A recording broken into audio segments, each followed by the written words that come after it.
and Marnie Wills and a smattering of young talent. So it's going to be exciting. It's been end-to-end to start, both teams having a crack at their respective opposition's lines. So a little bit of a cagey start from both sides to start with. Was that something you'd probably expect then going into these finals? It seems to be always a bit maybe tense and just feeling each other out. Potentially. It all really depends on the game and the moment. But at the moment, as you said, they're feeling each other out, and I think there might be a little bit of nerves, lack of execution at both ends of the field at the moment. Yeah, both sides just feeling their way into the game, and here come the Wildcats looking to try and forge another attack deep inside their own half, but here comes the pressure straight away from the Sharks, and some fresh legs come on over the halfway line.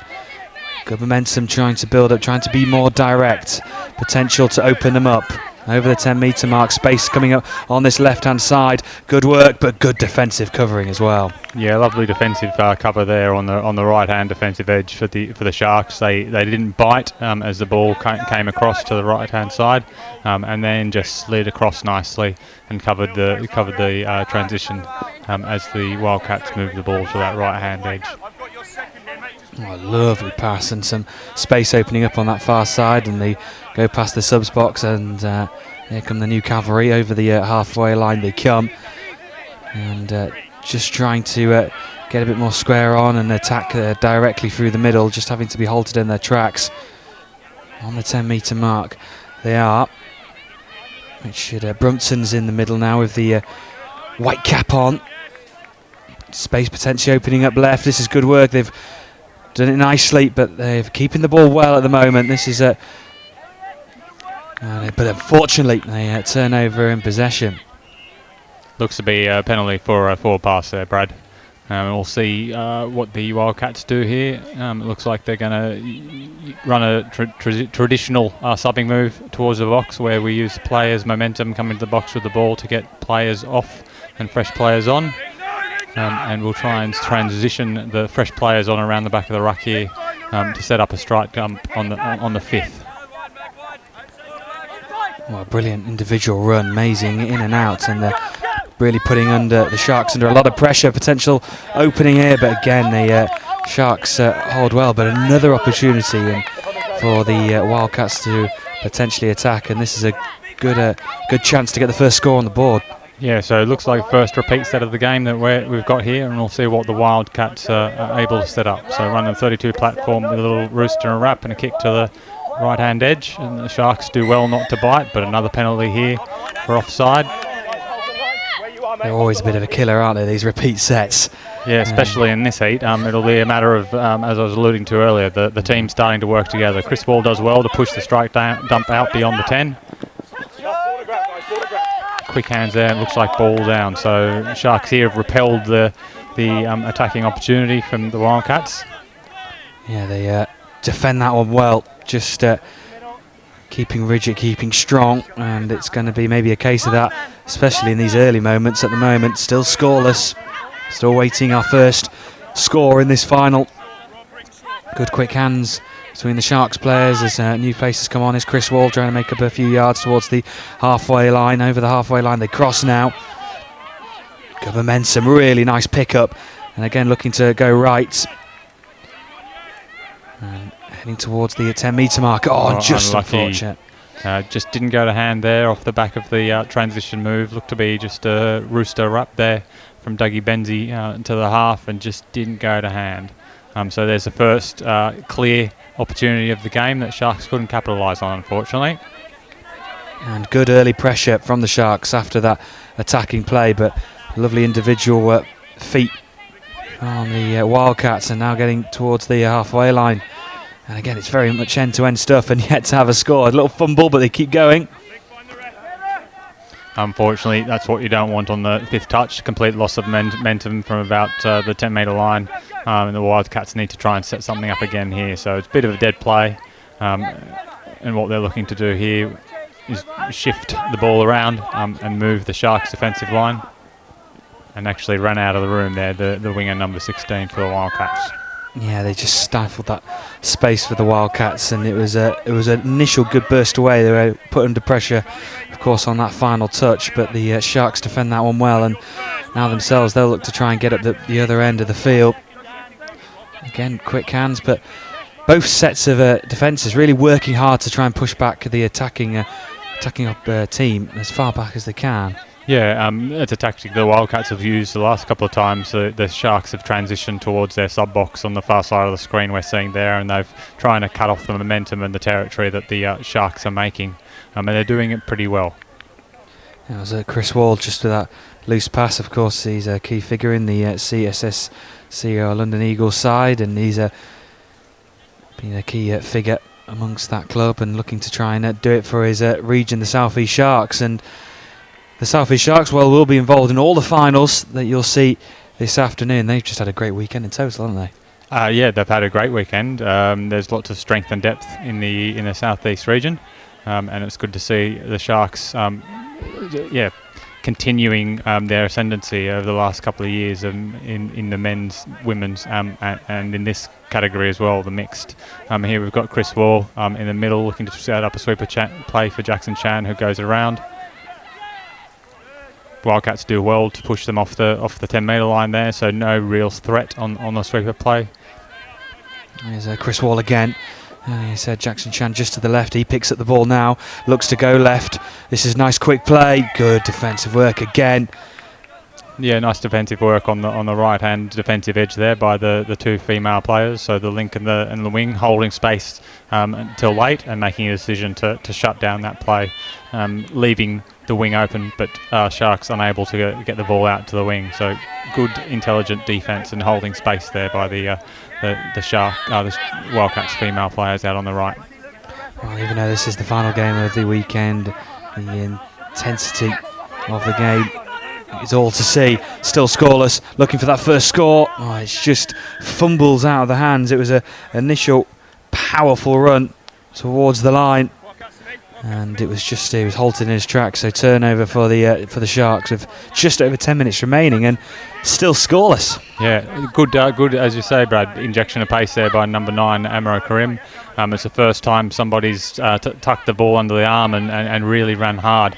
And it's good to see. I think with the tired bodies out there, the team who can start to sort of be a little bit more ruthless and start to run in hard will be the team that hopefully gets on top of the opposition.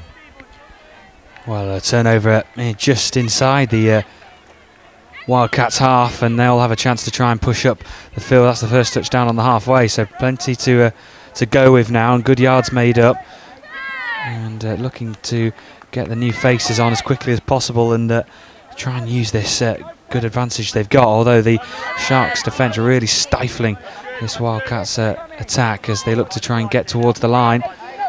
Good work so far, trying to get it back into the centre. Quick hands out to the left, and it's just dropped short. And that Sharks defence really putting the pressure on the Wildcats and forcing them to do something. Yeah, similar defensive tactic there to what we saw down at the other end with the Sharks leaving that wing space open and hoping to release and slide and defend that space if the ball is passed out there. But Wildcats unable to move the ball out there with the pass, as you said, falling short. So we've got the Sharks transitioned on now, looking to set up a strike dump off the back with the sweeper coming around. Back inside and on the 10-metre line. This is quick play. Both trying to work at those three in the middle. It was a good interchange. Toby Lister was in there as long. And it's turned over on the 5-metre mark. And a lot of work to do now to try and get up the other end of the field. So good press there first on the Sharks, but then Wildcats able to find the space off the back of the second. And then there's a good third ruck on this left edge for the Wildcats, which puts them in good field position for this strike dump. Joey Humphreys looking to set up for himself with Lee Thompson there. Lee Thompson splitting his field. Hammond getting it on, and it's passed out to this left-hand side, and again it's another opportunity that goes begging. Who's going to take control in this mixed final? Both sides really giving it their all, but just can't get past their defences. They're both being very stubborn, very well organised. Who's going to strike first? Up towards halfway, really good yards, powerful through the middle. Yes, 12 minutes of end-to-end stuff here, Brad. There's been opportunities both ends of the field, but there has been a lack of execution on both sides' passing games, unfortunately. But is there an opportunity here? Ball's down. It looks like it. Elliot Knight for the South East Sharks, and we are underway then. After 13 minutes, we finally have our first score in this mixed final, and it was great play. Elliot Knight going over the line. Jackson Chan was involved, and of course that man Chris Wall as well, and those three linking up in the middle. There is Chris Wall. Looked to his right, there was Jackson Chan, but he opted to go left, and it was a simple finish in the end for Elliot Knight, and they have the first score, and we'll have to wait and see, but how crucial that first score could be. Yeah, just a little bit of calm head and deception there from Chris Wall to a young head and some speed with Elliot Knight, one of the boys under 18s players who won gold last week out in Paris at the European Junior Touch Championships. Yeah, one of the few players who's looking to try and complete what has been a sensational week for England Touch, and we're looking to try and get back-to-back gold medals. That's not a bad week, is it? No, that would be great for Elliot, and I'm sure there are other of his cohort who were out there at ATC who are searching for silverware this weekend. Up and towards the halfway points, and again the Sharks looking to try and put the pressure on and slowing things down. Here's Elliot Knight just getting on the scoreboard then, and he's back in amongst the thick of the action. Nice little turn away. And Michael Kelly's in the middle, another CSSC player, and just lost of control, and it will be turned over. What would you be saying then to the Wildcats side? They've played relatively well. It's just if the South East Sharks have just struck first, would you just be saying just keep to your game plan? I think if I was out there, Brad, I would be saying to the Wildcats players that we need to go a bit more direct. They're going quite lateral. They're seeing space and they're moving the ball to space, but it's those 3v2 passes that aren't quite going to hand, and I think they need to put the ball under the arm a little bit and go a bit more direct like they're doing now, which is flattening the Sharks line and will hopefully give their players the opportunity to strike off the back of it. So more of what we've just seen there from the Wildcats will hopefully put the Sharks under increasing amounts of pressure, but they haven't been able to do it consistently enough for me thus far. Sharks now with the opportunity to try and build from the back yet again, and good quick hands that we've seen in this opening 15 and a bit minutes so far, and always really building up momentum, driving forward at every occasion. This is nice work again. Here is that man Chris Wall, seems to be a main instigator in this South East Shark side. Pass out to the left hand side, and it's just short. It was a nicely weighted pass from Douglas Benzie, but just couldn't find his teammate, and the opportunity goes begging, and I'm sure the Wildcats will be just breathing a bit of sigh of relief. Yeah, there was some good movement out of the box there from Marnie Wills, then some foot speed by Chris Wall, throwing it back inside to Dougie Benzie there. But unfortunately, again, that pass hasn't unfortunately gone to hand. But yeah, the team who's going to get up here, Brad, I suspect, is the team who are going to be able to execute their passing game a little bit better. Especially given that we've got dry conditions today, unlike some previous touch nationals when it's been very wet, which takes away the longer passing game. But the team who can start to look to connect on those longer balls may well be the team who takes away the silverware later on this afternoon. Yeah, the Wildcats coming forward in the searing sun here in Cambridge. It's been beautiful weather all weekend, but it's made it very difficult in terms of just making sure you're hydrated, your recovery is absolutely spot on, and credit to a lot of the players, to pretty much all the players. They've really their recovery has been absolutely fantastic, and to keep the energy levels up in this heat it's credit to them.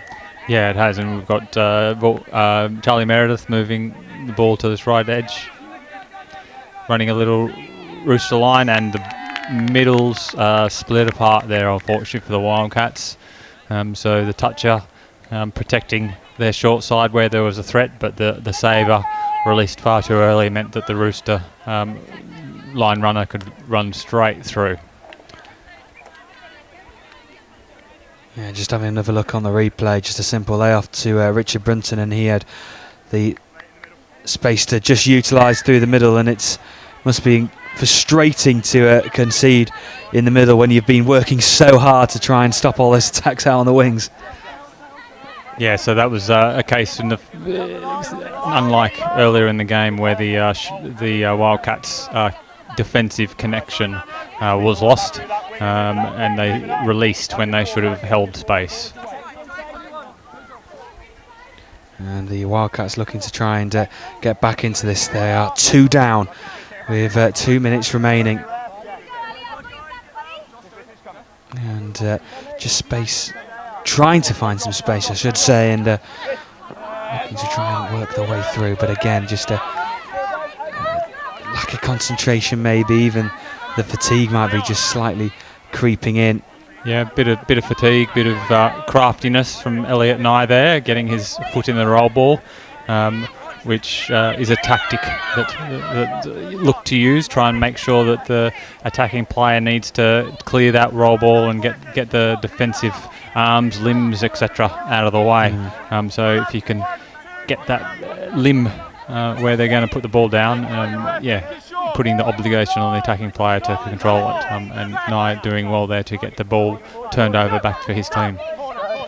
Ben Edwards is there alongside his Martin Bunn looking to try and wiggle his way through, but an incredible diving touch, again putting his body on the line. It was Shane Monks, the number 9 for the Sharks, really putting his full body forward and getting that touch in, a crucial touch it could be as well. But here come the Wildcats again, looking to go out left, and once again it's just dying in front of them. It's another opportunity we've seen before in this first half where they tried to get the ball out to the left hand side, but it's just falling short. Yeah, another case where that 3v2 passing, Brad, they haven't been quite able to execute. There's a space out there and the opportunities for the Wildcats, but they're just not able to take them, unfortunately. Yeah, seconds remaining then in this first half, and the Wildcats definitely still in it, and they'll just have to regroup and just have a little mull over some certain tactics and maybe the way they'll approach this second half. And they're giving the ball away inside their own between the half and the 10-metre line, but only seconds remaining now. Hooter will be going any moment now. There it goes. So this is the final bit of attacking play, and there is the touch. So that will bring an end to this opening 20 minutes in a game that's both sides have put a really good showing, but it's just the Sharks clinical when they need to be. Yeah, two opportunities that the Sharks had and converted. They had another clear opportunity, unfortunately, which they dropped, running into space over the line. The Wildcats have had some 50-50 opportunities, but haven't been able to move the ball to space early enough. So I feel deserved two touchdowns to none scoreline at half time for the Sharks. And the Wildcats coaching team will have much to think about in the half-time break and communication of their revised strategy of the players to try and ensure that they come out and at least score that first touchdown and try and get back into this game. So at the break then, it is the South East Sharks that lead by 2 points to 0 in our first of 3 finals this afternoon. So myself and Tim will be back for the second 20 in a couple of moments' time. The expenses change, the emotion stays the same. Always proud to see your son run out wearing an England shirt. Plays touch to a high level. It's fitness for his union career, but to watch him always brings a smile to our face. It's awesome, it really is. He's tried really, really hard, so we're really proud of him. Between his dad and I, we have gone the length and breadth. We're quite lucky because some of the training's been in Nottingham, and of course we're Notts Derby, so we're a little bit luckier than some of the guys down south. But it's all worth it. It doesn't matter. The boys and girls from Arnhem have just done amazing things since 96, 2006, Steam. We've just had we've had an amazing ride. They've done a huge amount of medals, representation for county, regionals, the World Cup. We've had some guys come out of that tournament have been there as well. So yes, it's been excellent. And some of the guys have not done so much, but they've loved it. They've loved every minute of it. And as parents, we've become our own little family. So we're having a lot of fun as well. Seeing the same faces at NTS and at the men's tournament, they become a little band in their own. Oh, of course we're very proud. I have to say my husband's Australian and 2 of the kids were born in Australia, but they're both very proud to play for England.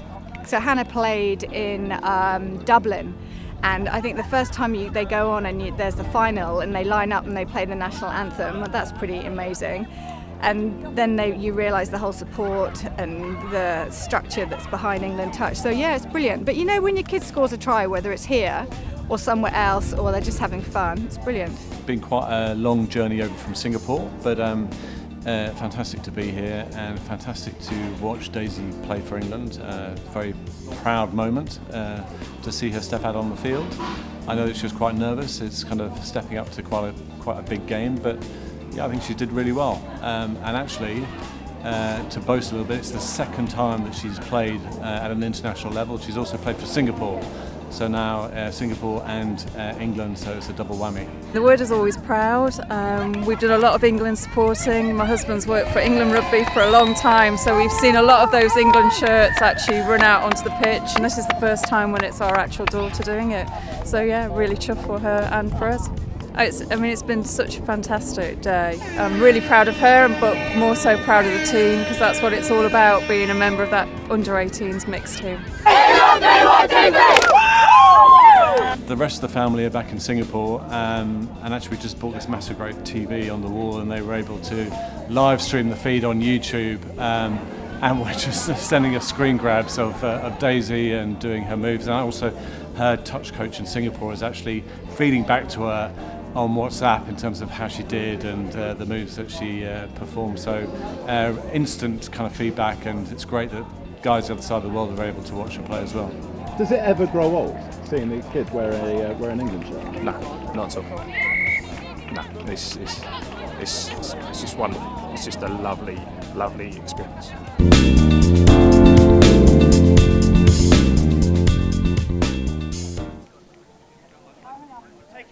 Take it away, Chris Joey. Take the ball away. Don't give them 10 yards. Players and officials, stand by.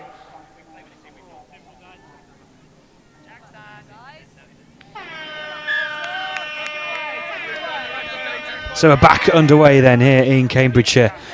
The Touch Nationals, Juniors and Opens, and our first of 3 finals, the mixed final, and we are starting in the second half, and it is, what a start here for the South East Sharks. Almost can't even catch me breath, and the Sharks have raced into a 3-0 lead. I'm joined with myself, Brad Hope, and next to me is Tim Osborne, and what a start for the Sharks. What a great start for the Sharks. We were just talking before we went to the halftime break, Brad, about the need for the Wildcats to score the first touchdown to get back into the game, but unfortunately they weren't able to hold out the Sharks there, and all the Sharks ran was a simple sweeper line. It was pretty direct. The saver held, so that's the middle that tucks under. They held their space well. But unfortunately the link on the left-hand edge was far too wide, and the gap between the middle and the link on the left-hand side opened up, and the Sharks waltzed straight through. They certainly did, and it's a comfortable lead at the moment. And well, you were quite right, Tim. We were saying that the Wildcats definitely need the next score, and more so even now if they want any chance of getting back into this. And is this just a sort of a case of just starting to get a building block and just sort of going again, really? Well, it's hard to build a foundation when you don't have the ball there, Brad. And I think there's some nerves potentially and fatigue starting to become a factor for the Wildcats. Yeah, it's an interesting combination when you've been playing 2.5 days of touch rugby and in high intensity conditions, and a mixture of nerves and fatigue. It creates an interesting dynamic, and at the moment it is the Sharks who are dealing with it better, who lead by 3 points to 0, and now these are important moments in the game for the Wildcats. They definitely need to try and get the next score, and they can't be losing too many more opportunities. No, the second touch coming into third now, so Wildcats need to capitalise on the last 2 touches in this set. within striking distance from the Sharks line. It's fourth. And a bit of a dead play here. Fifth touch, quite static. We'll see what the Wildcats can do. Nice injection of pace. Looks like he's gone through. Bit of breakdown in communication between the link and the winger on this close side to us on the television screen, and it was just a little bit of an in and away from the 24. Yeah, Adam Sale going through, and what an important score that could be. Just that little bit of a injection of pace to burst through that defence, and you can see he is pumped up now. And the Wildcats, well, they need 2 more to get back to parity, and let's see if they can do just that, or are the Sharks going to hit back straight away? This would be a real sucker punch if they could. So the Sharks have their experience on at the moment. We have Marnie Wheels out on the left-hand side of the screen. Jackson Chan picking up at half here, just a little bit of nice footwork, and Chris Wall. So they've got their strike team on. Let's see what they can do. I think that's the third touch. Yeah, good opportunity for the Sharks. Oh, brilliant hands. But it's not going to count much. It was Jackson Chan. Turnover possession, and now this is going to be an interesting attacking phase for the Wildcats. They've just got the score, and if they can get up the other end and put pressure on the Sharks, maybe even get a score, that'll really put the cat amongst the pigeons amongst the Shark side. Let's see how they get on. Oh, a brilliant burst down the left-hand side, but a poor pass, and it goes all the way out. But it's going to be another opportunity for the Wildcats, and the Sharks just losing a bit of edge, a bit of momentum here. Yeah, there wasn't much on over on that left-hand side there, Brad, but Wildcats got a bit lucky, I think, with the offside penalty awarded to them from the referee. And we've got Amro scooping through. Let's see what happens there. I get the impression he was half. Do the referees agree?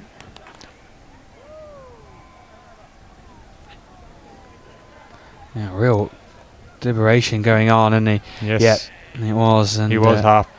Turnover in possession, and that's unfortunate for the Wildcats, and Sharks can now get up the other end and put some pressure on again.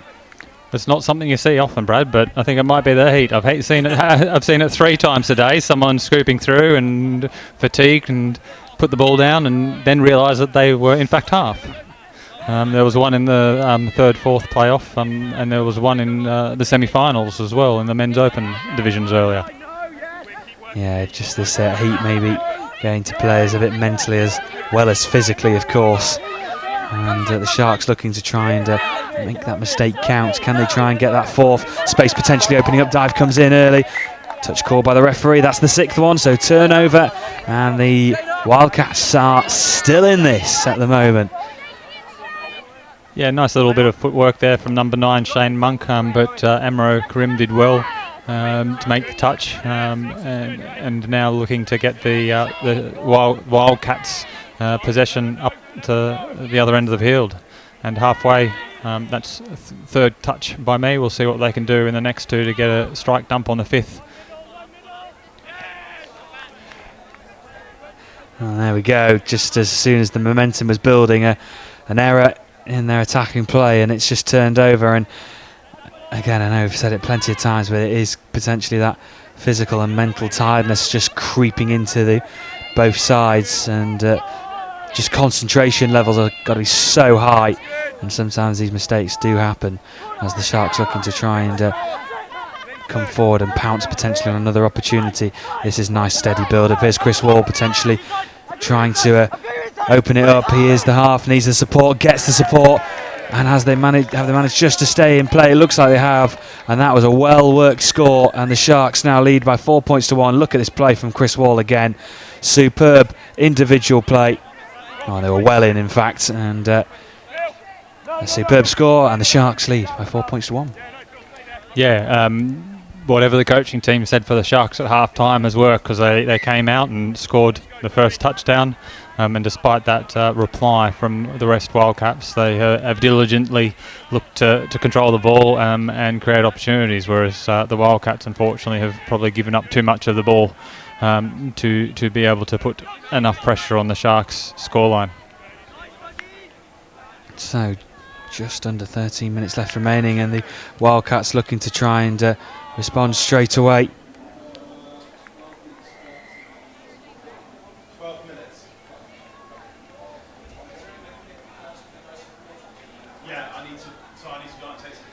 So just a bit of a lull in play. I think both sets of players just wanted to try and catch their breath, although the Wildcats don't want to take too much time. They've still got enough time in this game to work something and get back into this, although with mistakes like that, it's not going to happen anytime soon. No, the mistakes continuing to creep into the Wildcats' attack game plan, unfortunately, and can't score if you don't have the ball.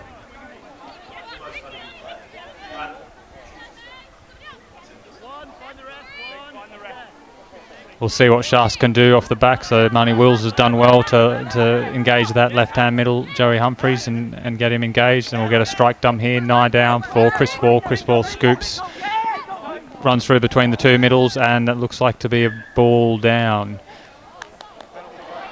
Again, Chris Wall going through and creating that space.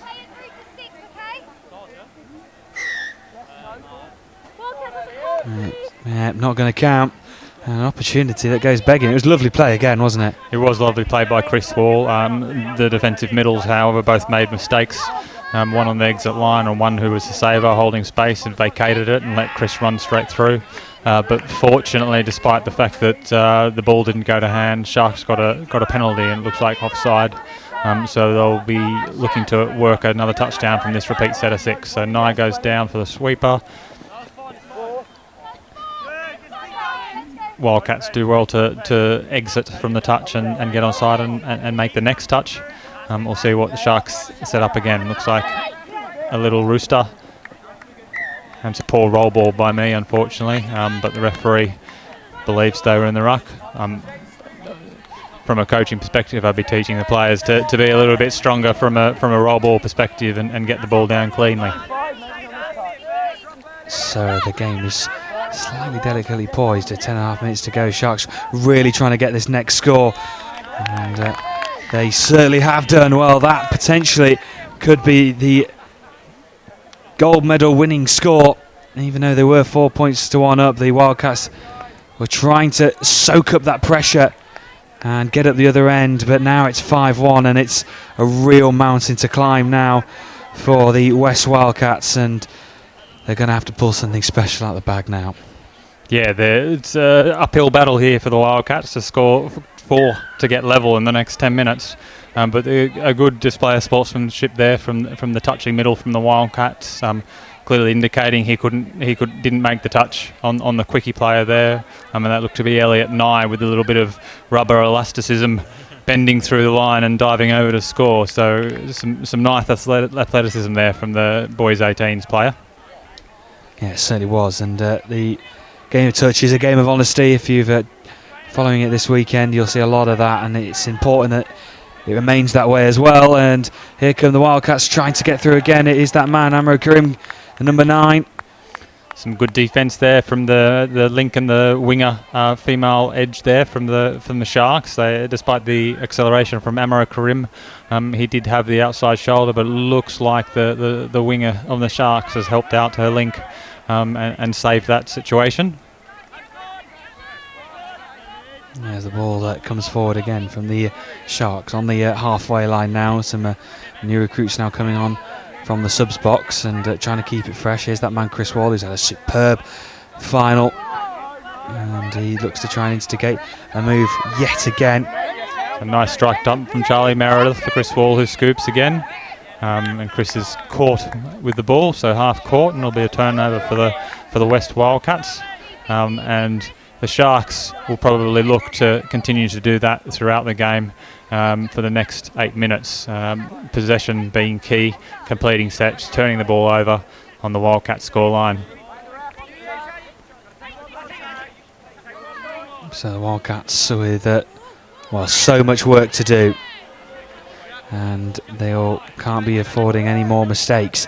Great line speed there from the Sharks, putting the pressure on the Wildcats as they're trying to get upfield and out of the box.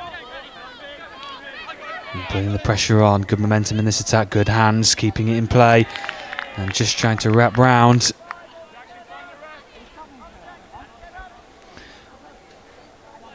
We'll see what the Wildcats have here. Looks like they've got one touch up their sleeve, one to set up and see what they can do. No, sorry, that was fifth. So end of that attacking phase, and a turnover now for the Sharks, only midway inside their own half, and they look to try and work their way up the field again.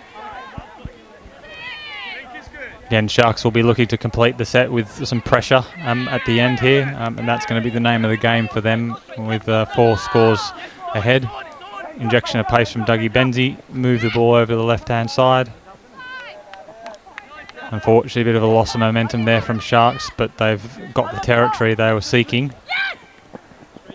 A little switch there has created an overlap. We'll see if they can convert. Unfortunately not. Ball down. So the Wildcats, to stay in this game, they're going to have to get to the other end and score in this set, I suspect. Yeah, time is running out in this mixed final, and the Wildcats definitely need to get the next score, and quickly, to have any chance of somehow pulling off a miracle. We've had plenty of sporting miracles this weekend across the country, and this would be another one. Over the halfway line they come. The Sharks doing well to apply pressure to the Wildcats coming out of the box yet again. So momentum to a degree has been quashed for the time being. There's a strike dump, about 15 out, probably too far out to get a meaningful strike opportunity there for the Wildcats. They're just not getting enough territory for my liking at the moment.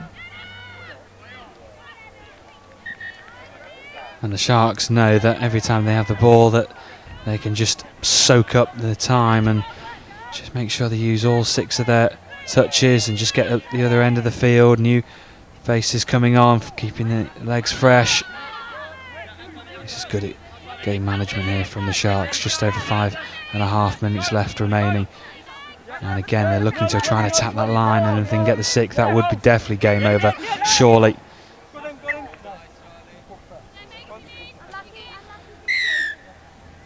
The penalty for touch and pass there at the end of the set of 6. That won't be too disappointing for the Sharks. They'll look to apply some pressure to the rucking of the Wildcats here again. Bit of a coach killer there, where the ball doesn't get on the deck with the attacking player when they don't initiate the touch when you've created some momentum, and so you've got to recreate that. Wildcats look to set up a play, a sweeper coming back off the 5th. Nice little in and away, but the Sharks' defence holds strong, regains their shape and their connection, and they've again repelled that attacking advance by the Wildcats. The Sharks will also look to slow the game down a bit here, conserve a little bit of energy, and just control the pace of the game as best they can. Yeah, this is where the game management definitely comes into play. The experienced heads will be using all their know-how to get across the line. Just eating up the seconds. They, I'm sure, will be aware of the time. Just over 4 minutes remaining. And Chris Wall, a key figure in this Sharks side, has had another really good game for the South East Sharks. So the Sharks will want to use the full set of 6 here, won't they, Brad? Yeah, they're looking to set up on the back of the 3rd. Nice little bit of footwork from Jackson Chan. Touches made by Amro Karim in the left middle there. A couple more touches to set up another strike dump. We'll see what the Sharks do here. Looks like they're running another sweeper play. Dougie Benzie kicks around. Nice little bit of footwork. Old master on old master. Dougie Benzie on Amro Karim. And, that may well be some bragging rights. Sorry, Brad, bragging rights at the pub later on. Absolutely, I was just going to say, and it was Dougie Benzie who gets out on top this time around, and yeah, you're quite right. I think it will be a bit of a talk at the pub a bit later, and I've just got the better of you, Amro, on this occasion.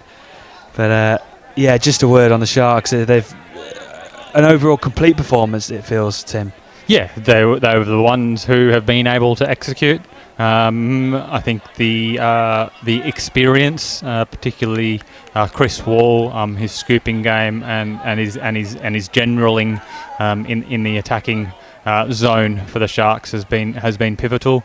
But also the gentleman just here with the ball, who has a young future ahead of him. Nye has played very well, supported obviously by a cast of their teammates around them who have done significantly well to follow and listen and execute the game plan that has been asked by their leadership team.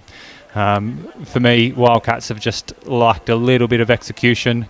When they've run hard, they've tended to look pretty good and look pretty threatening. But unfortunately, just not quite as ruthless in their execution. And seeing example there where they get an overlap or a 2-on-1, but just not able to get the pass to the person either quick enough or with accuracy. Yeah, those crucial moments the Sharks have executed absolutely beautifully in this final, and that experience has just helped them get over the line here. But the Wildcats have had a really good weekend, even though the result hasn't gone their way in the final. To get here in the first place, it's always a real challenge, and they'll come away from this tournament knowing that they've really given it their all, and they know they've lost to a very good side as well. And here comes that man, Elliot Nye again. He's had an absolute barnstorming game for the Sharks this afternoon, and he'll be, as Tim has quite rightly said, absolutely delighted with his efforts. And the Wildcats, quick word on the Wildcats. They've had a really good weekend, and like I said, it's always a challenge to get to the final, so they should be pleased with their efforts. Yeah, they should be very proud of their efforts. It's a long tournament, 3 days, hot out in the sun, 2 or 3 games a day. I get the impression that there's some youth in that Wildcats team too. So yeah, it's good that they've been given the opportunity to show their skills, and hopefully they continue to develop. Yeah, the likes of Charlotte Nichols from Oxford and Cagey Brennan, who plays for the Thames Valley Vikings, 19 and 21 years of age respectively. So yeah, quite right, lots of youth and mixing with that experience, and it's been the talk of the tournament, the amount of youth that's coming and the youngsters that are coming on through all the sides, and it is great to see, and they are the future of the England touch rugby scene, as the Wildcats look to try and mount one final attack with the seconds ticking down. The hooter will be sounding around the One Leisure here in St Ives, and there goes that hooter right on cue. Oh, and there we go, and that will signal the end of this mixed final, and it is a win for the South East Sharks. What a performance. They've had a brilliant run out. Defensively, attackingly, they have been absolutely superb, and I think Tim have been worthy champions.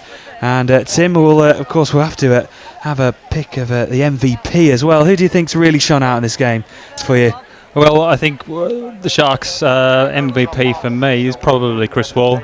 As I said earlier, he was a little general who moved them around in the front court, and he was critical in setting up a significant number of their touchdowns. As I said, there was a cast of supporting roles around him who did equally well.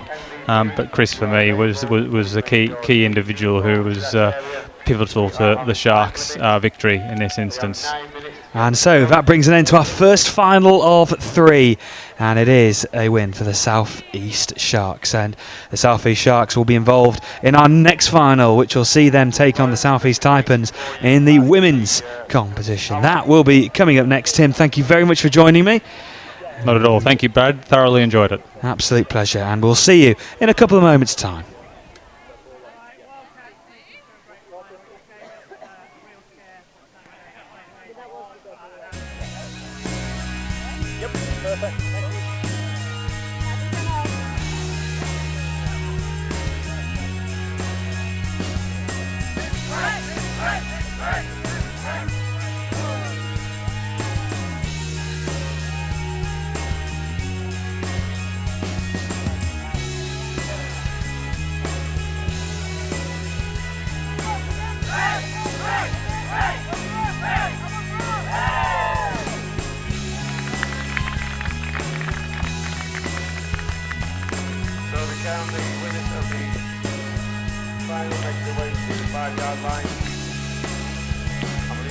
starts at 1.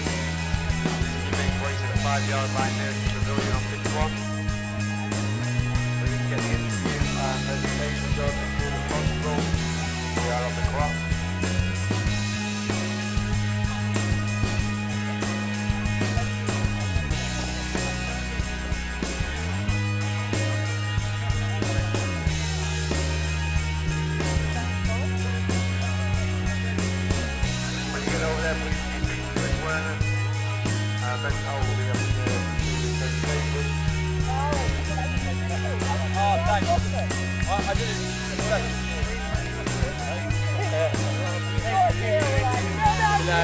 I mean, Rob's breathy.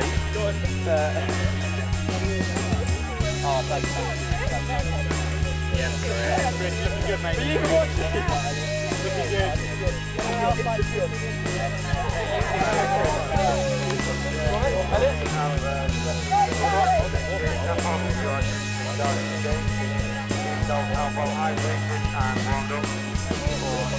Got it, Tom.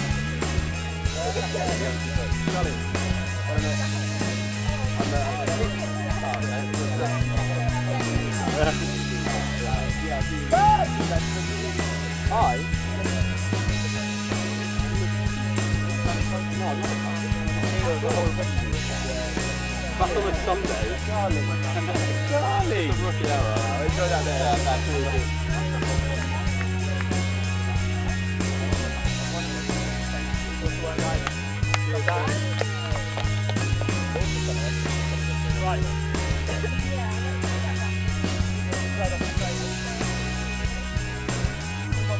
Everybody gets back to say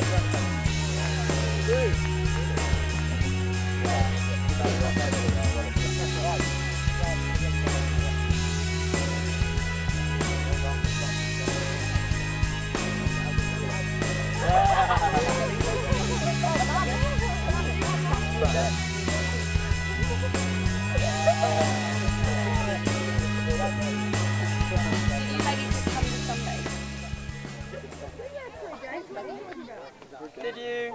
I can call that repping. Yeah, thanks, Brad. I'm joined by Chris Wall, the MVP from the South East Sharks, going home with a medal and a maxi nutrition shaker to keep you going through the winter months, Chris. But in terms of how the performance is and the weekend's gone, how's it gone for the Sharks? It's a great final.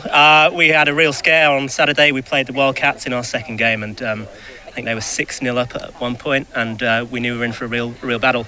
So we've had a good weekend since then, and looked at their game plan, changed our tactics, and it paid off in the final. Yeah, in terms of that, what do you learn from a game like that, if there's anything in particular, just one or two things? We saw they were playing with real momentum. We had quite a slow first game. We saw, they've got some really quick players, so we thought about how we can change our defensive plan to counter that, and it paid off. Just one quick word about the Wildcats, because I think this is their best finish in this level, certainly better than last year in terms of credit to them. Yeah, definitely. I've seen how they've come on. They've got some great experience in there. Amro plays with 35s, England 35s with me, Joey, and you can see the coaching that they've been doing has really paid off. And you've got a real, you've got a really diverse set of age brackets as well in terms of your own team. Yeah, so the plan was to try and bring in some youth and some new players into the team. We've got some great youth coming from Canterbury.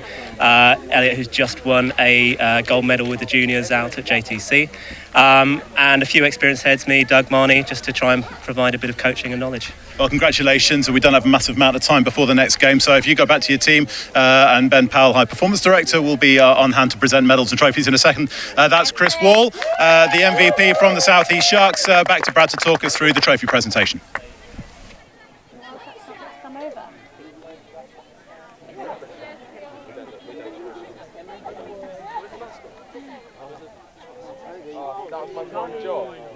Yes, let's go. All right.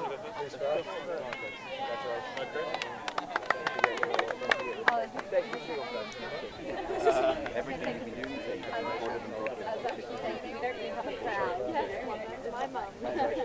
after you two. Oh, my thanks.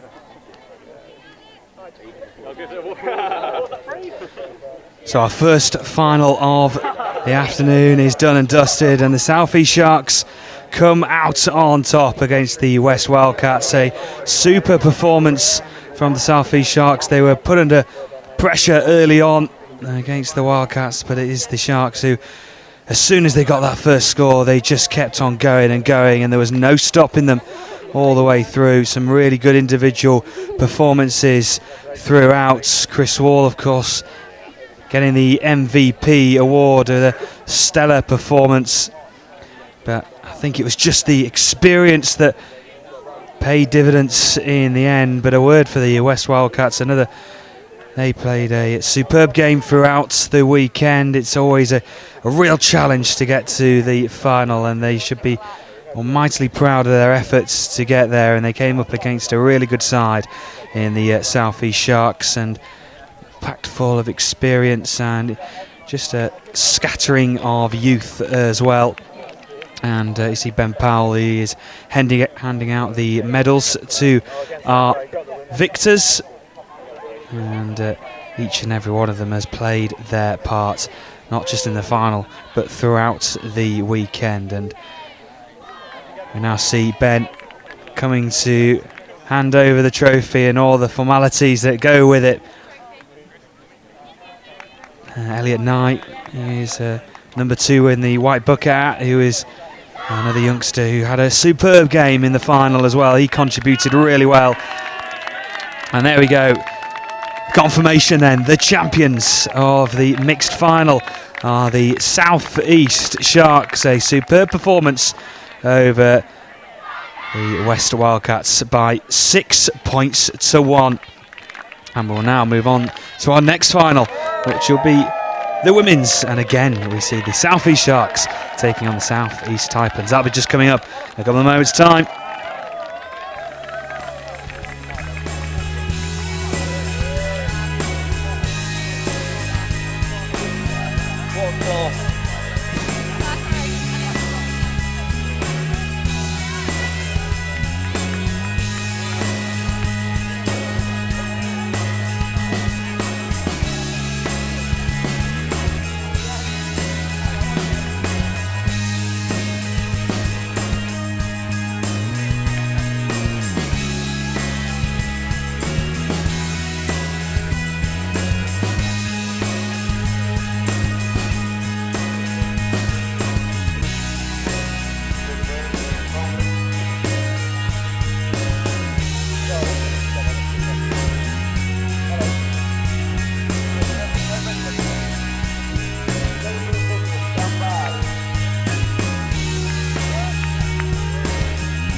So here we go then, the second final of the day, our penultimate game of the weekend, and it is the women's final. And again, we see the South East Sharks in action and taking on the South East Taipans. And I'm delighted to say, to talk us through this final, we have Dan Harrison, who is to the right of me. Dan, it's been a long weekend, and it always, when it's coming down to these finals, it's always a mixture of nerves, but then that fatigue as well. And you obviously out there, of course, doing the refereeing the mixed final. And did you feel that out there as well? Yeah, absolutely. I mean, 13 minutes to score in a final isn't unusual, because people are trying to work out what they're doing, get into their patterns and processes, and kind of manage the game situation. So it's not overly surprising that it does take a little while. Obviously, it's been a long 3 days as well, and fatigue will, as you say, creep in, and sometimes it's just that fine line. And I mean, in that particular final, it was interesting to see how that game shaped up, actually, because it looked very even for a long period of time. Yeah, and did you feel South East Sharks were well worthy? Well, obviously on the scoreline it looked, of course, but well worthy overall. Yeah, I mean, their execution was pretty good. The difference really was it was a fairly even grind. Every time they managed to get towards the line, both teams. It was the sort of final pass, the final set of execution really that set the difference. So yeah, worthy winners, I think, and it came brilliantly off of good attacking play and identifying and finding scoring opportunities, which is a lot better than sort of maybe a 1-0 defensive masterclass, as it were. And just that final word on that final, Chris Wall brilliant performance by him and deserve the MVP, would you say? He's just consistently a good attacking threat. Having played against him, he's really hard to defend because he's got two threats. He can throw a long ball, but he can also really get underneath you and do a dive. So yeah, absolutely, I'd say well deserved. But you could have picked a couple of others in that Shark side, I think. So so I'm sure he wouldn't mind sharing it out. He's had a few. Yeah, no, absolutely. He's a very good player, an experienced player as well. And as we turn our attention now, and it's the women's, of course, Southeast Sharks taking on the Southeast Taipans, and a game that should be another, of course, all these finals potentially have the chance to be, but it should be a really even game, this one. They usually are against these two. I mean, you've got a very sort of diverse group of players that you can pick from in the Southeast, and you end up with brilliantly balanced sides that are very good at doing different things. They get selected to do different jobs, and obviously from an attacking perspective, from a tournament perspective, it's probably been building up to this all weekend. Actually, you're not surprised sometimes when you see these two teams always in the final, but generally, you know, the results will come out and put these two somewhere near there. Yeah, we saw the Southeast Taipans in action in their semi-final against the West Wildcats earlier on, and it was a really overall complete performance, and there's some key individuals in this side, alongside, of course, got Naomi Fairnett, who's in that side for the Taipans, so it should be a relatively very close game, and here they come again, and could be the first score then. No. Is it? No. Referee... I think there's a check going on. So yeah, that... There's a quick chat just to go through the decision-making process. And there Score's been awarded. Yeah, confirmation of the Taipans and the first score, and it was patient build-up, lovely work, and especially when the fatigue has kicked in. After a long weekend, to have that patience, it's pretty pivotal, isn't it? Yeah, what's helped there is that the referee's called, for want of a better word, an advantage. So they've allowed the attacking team to try and get through and create the scoring opportunity by calling the player offside until they've made that 5. So they've called a good advantage. Let the play continue, see what develops, and if there would have been a breakdown in play, they might have gone back to blow that penalty if the referees deemed that there wasn't sufficient advantage. So that's good play on call for me. But the grounding was good. If the player's offside, the player's offside.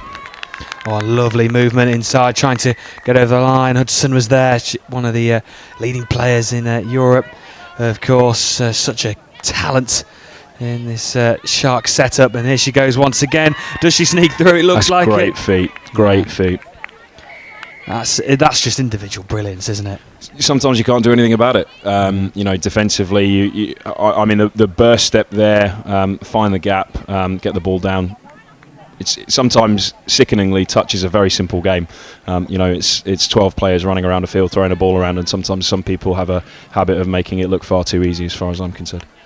And for yourself, Dan, of course, long weekend, of course, for you and the referees. What's it been like out there? It must be tough, physically and mentally, I'm sure. Well, thankfully, I'm done, and I snuck a quick sip of a beer after that final had finished. So yeah, we're all good now. It's done, but there's another 6 referees who've still got work to do, and potentially another 2 or 3, team ref members who'll be water carrying, doing scorecard duties and things like that. So yeah, absolutely, job's not done. But personally, on my note, glad I'm done running now, and I can just kind of enjoy the touch and see some of the best touch players in England practice the game. Absolutely, yeah. None better though than these two sides involved in a brilliant dive again, and it looks like it's going to be given, is it? Yep. Well, there we go. Definitely worth Long another look. Dive. So sweep here, get low. Yeah, good score.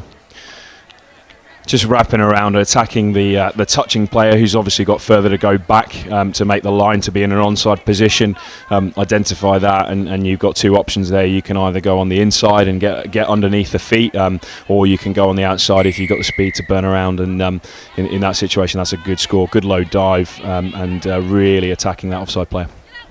It's got the makings of potentially being a high-scoring end-to-end game, and here they come straight away, the Sharks, no messing about. There's one of the main instigators in the attack, Lois Lau. She's always in the middle of all things positive for the for the Sharks, and whoever she's playing for, the CSSC. Normally she plays trade. Here's Hudson again going in for the line, and Greg Cropper shaking his head and saying it's going to be a score. Yeah, good orchestrator, Lois. She's just run that, set the play up how she wants it. She's put herself in the position to make the attacking strike dump and put the ball player to go and get that long low dive. Pretty similar setup, really. You know, you can't.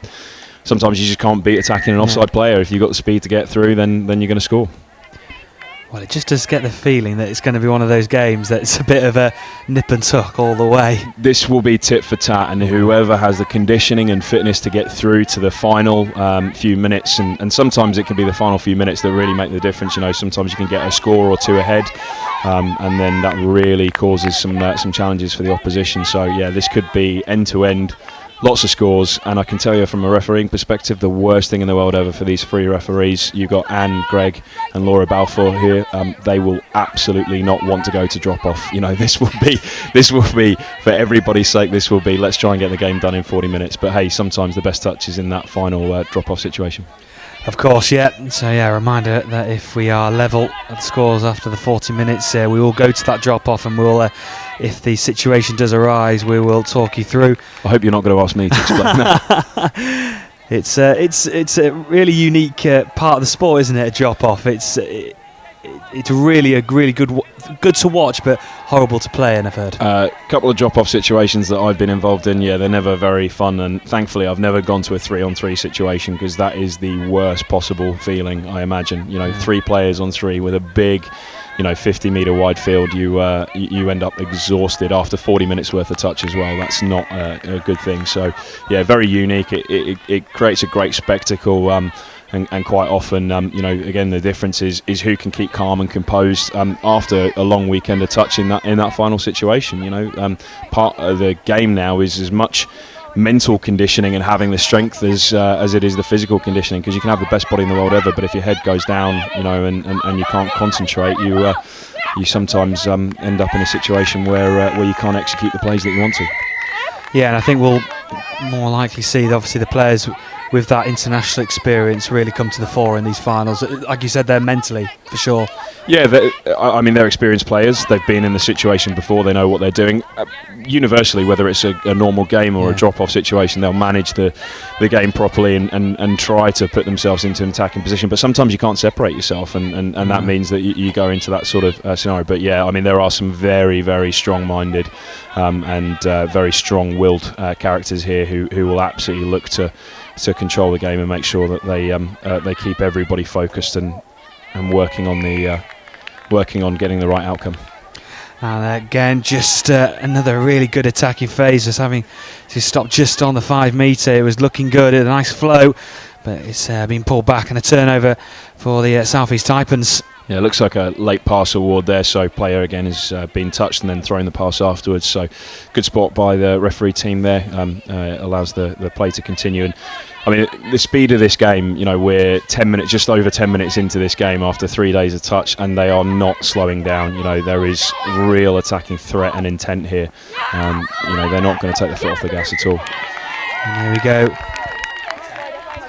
Taipans are back in front, is it? Or are we just having some confirmation with the referee? Greg Cropper is just there in your picture. Thank you, ref. Let's go, girls. Options on. So I didn't see the referee signal there, but there was a penalty infringement Taipans gave away that's changed the ball over. So on the 5 metre line, Sharks have got to work their way all the way down the field. They'll probably run a subset here, so they'll look to exit the field towards their own box, put some fresh legs on. And if you watch now, what they'll take is another touch here and probably see a sweep where the ball will get distributed or punched straight up the middle. And on 5th touch here, they'll just look to take off and create some attacking threat.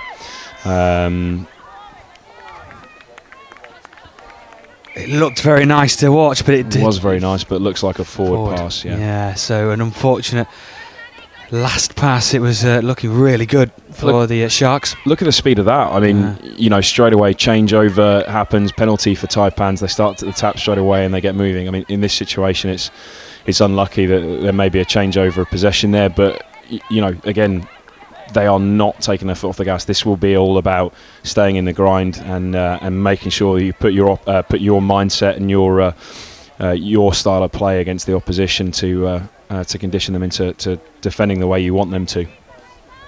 Here is Lois Lau, always at the heart of things for the Sharks.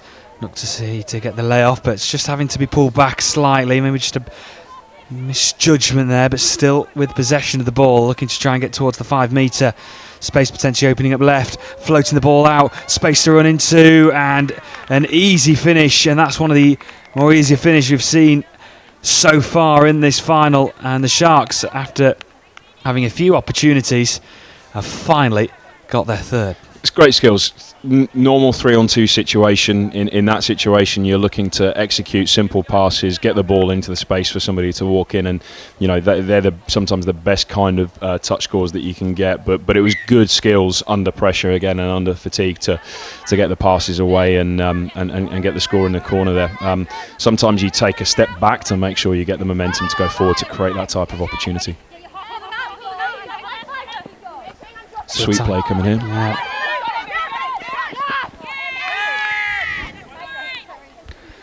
And Taipans straight away heading towards the goal line, and they've got another fresh set of 6, and that is always so draining, isn't it, when you have to repeat set? Yeah, absolutely. So Sharks were kind of one down in the series, as it were, of scores here. So Sharks have made that back up now, and they've gone one ahead.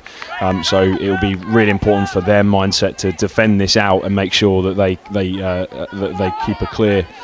Or they keep this scoreline clear here now, so they've got 1 score advantage, get a good subset and come back and try to get another score to give themselves a 2-score advantage.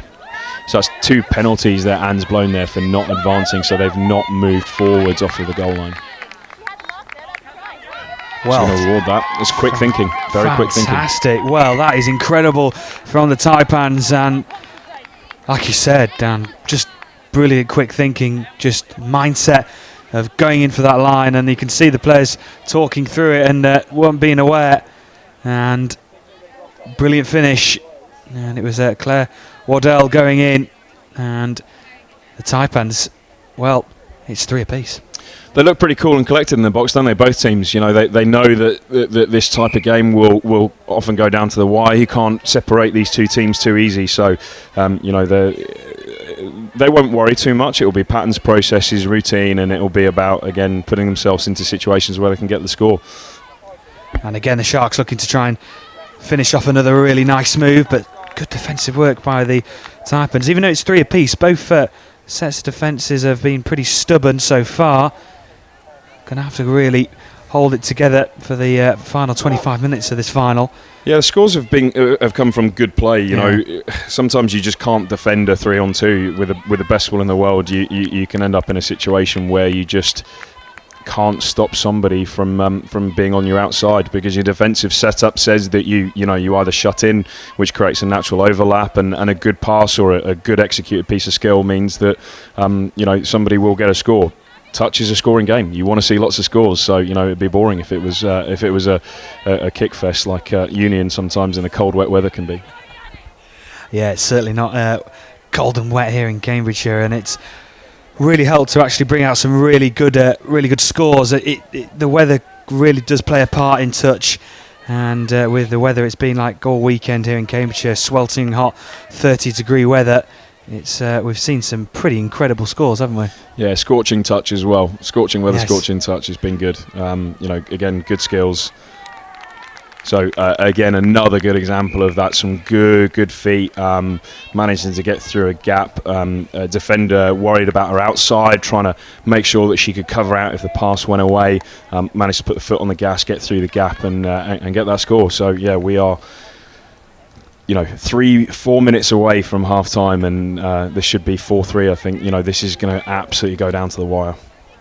It certainly looks that way, doesn't it? The Sharks then leading by 4-3 over the South East Taipans, and it's just got the makings of one of those games that we've mentioned briefly, that it's just going to be sort of you score, we score, who's going to come out on top. It's going to be close, it's going to be tight and tense. You don't want to leave your TV screens for this one.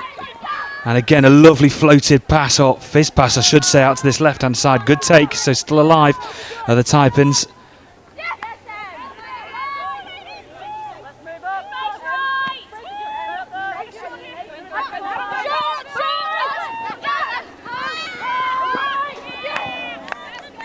So loss of control there. Couldn't quite see how the play was developing, but final pass didn't quite come off in the scoring situation there. So you're now in a position where Sharks again have got to do all the hard yards starting from their 5 metre line.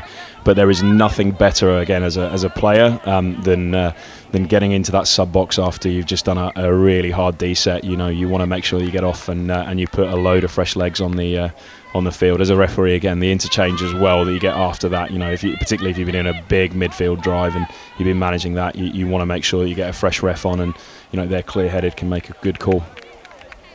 So just over 2 minutes then remaining, and the Sharks just have this narrow advantage, but still a bit of time before the break for the South East Taipans to get up the other end and get a score. And these are the parts of the game which could be crucial just before the break. Can swing the momentum.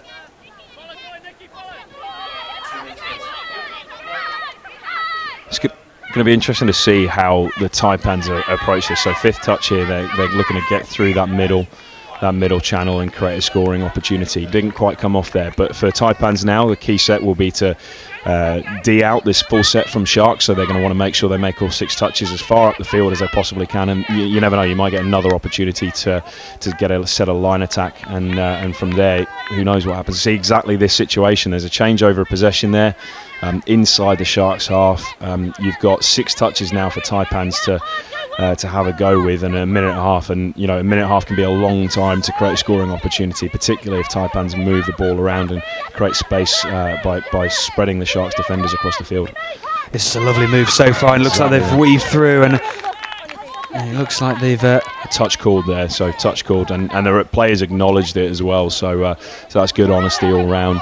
Players said, yeah, happy I was touched, let's set a line attack. Another sweeper here. Good defence from the Sharks. Are really staying diligent. Only seconds remaining in this first half. That was that player, Lois Lau again. Just came up, sniped from the link position to make sure that her middle was safe. She looked after her middle there, made sure she didn't have to work too hard to recover. So great piece of defensive touch there. They've really soaked this up in the final few moments. And again, an opportunity here for the South East Taipans. They've given a few penalties on the 5 metre mark, haven't the Sharks? Yeah, that should, you know, that will concern them in the box, I imagine, because they'll want to make sure that they're squeaky clean going into the second half, so that they don't give those repeat sets away. So yeah, and you don't want to give too many away, because on the second penalty you end up in a situation where a player has to go to the box. So I'm sure that's something they're going to work on in the second half. And that is that for the first 20 minutes. The hooter does go, and well, what a game and what a final we've got on our hands. And it's only the South East Sharks who lead by their narrowest of margins going into the break. And myself and Dan will be back for the start of the second half in a couple of moments' time.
So just before we start the second half of this women's final, and this fascinating final between the South East Sharks and the South East Taipans, we are going to go to pitch side where Chris is there. Yeah, thanks, Brad. I'm joined by Chris Simon, the newly appointed Chief Executive of England Touch. Chris, after a weekend like this, you're at JTC last week, great finish in the World Cup. What else is there left to do? Hi Chris, I mean it's been a phenomenal 2 weeks particularly, but the World Cup for England was great as well, and I think it's the right time now to really think about how we can take this sport forward in the country. At the performance level, we're demonstrating that we're dominating in Europe at most levels. I think we want to go and compete internationally with the likes of Australia, New Zealand, South Africa in some divisions. It's now time, I think, to work out how we can grow the base for this sport and getting us into schools, getting young people playing the sport across the whole country, and there's pockets where it's played really, really well. We want to take that across the whole of the UK. When you've got a voluntary organisation, which England Touch is, 99% of it is voluntary. Whereabouts do you start with all of that? What priorities do you have first up? I think there's a few things we can do really. For me, I'd like to look at where we're already strong in those regions in schools, and there's a number of those. Peterborough has done a fantastic job yesterday in the 15s and in the 18s. I know there's a really strong setup in Canterbury. Down in the southwest is good.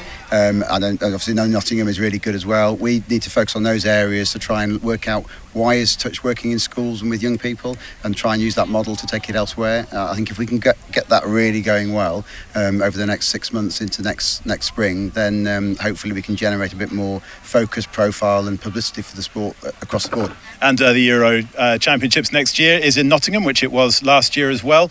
What legacy have you seen on that, back at Nottingham Club off the back of the 2018 Euros? Definitely growing numbers of kids wanting to pick up the ball and play touch from all codes of rugby, but also those not just in rugby, so those that just fancy a game. It's a very athletic sport, very, very social. Mixed gender has been great, keeping kids involved, and certainly from the teens when their minds and other things might wander, and they love playing in an environment where it's a mixed sport. And the other thing for Nottingham for us is really about maximising the commercial opportunity.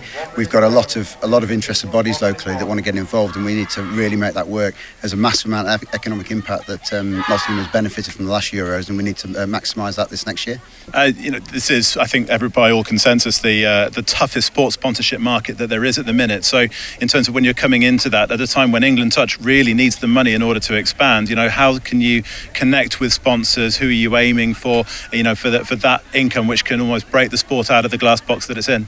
Well, I think in looking at the Euros particularly, there's a couple of opportunities. One around the sports tourism model.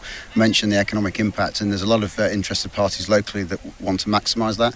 It's over £500,000 that's being spent in Nottingham as a result of hosting the Euros, and we will grow that without a doubt next year, and we need to generate some of the public funding and private sector funding on the back of it.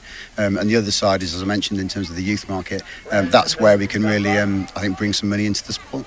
And next year's Euros is not just the European Championships. We're welcoming teams from across the world in an international series, which is brand new.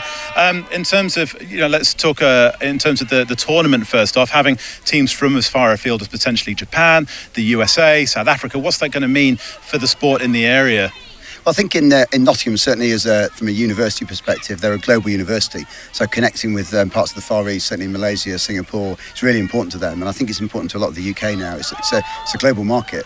We're not just about England. So any teams we can encourage to take part, not just from within Europe, but definitely as we get closer to the world over the next few weeks, I think is only a good thing. And also in terms of to keep the sport on the map, from a high performance perspective, this is from this weekend. The squad will be chosen for the winter training before the Euros as well, in terms of how things are set and the work being done by Ben Powell and Sammy Phillips and Pippa Burke in terms of the elite performance setup. How much credit are you giving to them at the minute? Well, I think I chatted to Sammy last week at JTC, and to win 4 goals, go unbeaten, 27 out of 29 wins and 2 draws is a phenomenal achievement for that team, and I think they should be congratulated on all they've done. Ben's now newly in his post as high performance director, and I'm really pleased for him, and I think it's the next step up for us is to take it to the global market in terms of our performance as well. And in terms of the operations side of things as well, Zoe Malarkey, our events manager, but also Greg Cropper, chief operating officer, in terms of the groundwork that's been done to build that, to build the rest of it on, there's been a lot of work done in there as well. Absolutely. I think Greg, when he was a volunteer and previous chief executive of the sport, put an awful lot in. in, and since he's been COO, I think it's just taken that to the new level. Everything has been going really, really well, and I think my point is really to work alongside Greg and spread some of that workload and really help on growing the sport over the next months and hopefully years. Chris, thank you very much for your time. We'll go back to Brad and Dan Harrison just to talk you through the rest of this game, the South East derby between the Sharks and the Taipans. Back to you, Brad.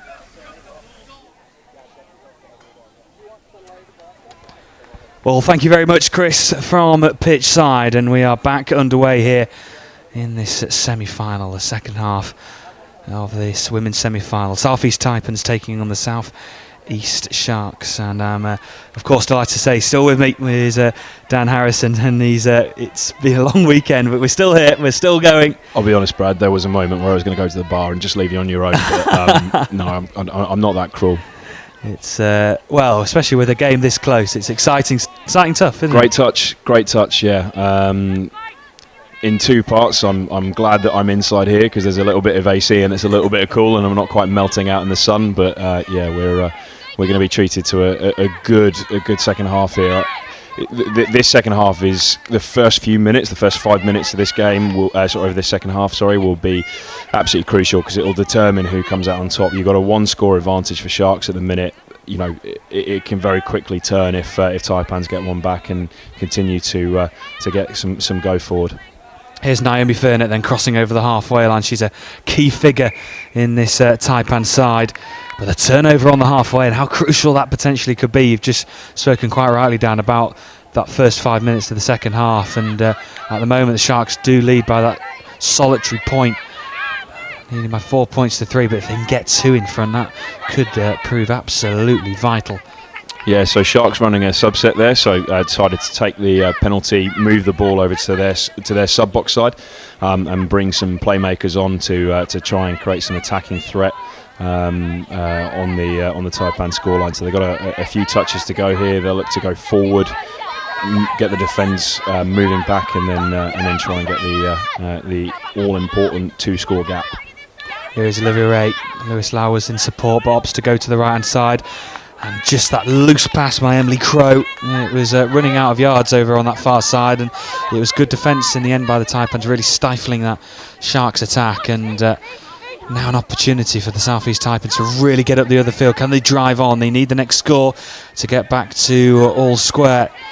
Just watch how hard both teams work now for this next 15 minutes or so. Sharks will go hell for leather in defence here just to make sure that they keep that gap and remove the scoreline from play for the Taipans, and the Taipans will be putting all their effort into going forward and trying to get that score. So I think this is a fifth touch play here. So touch made, and that's a change over there.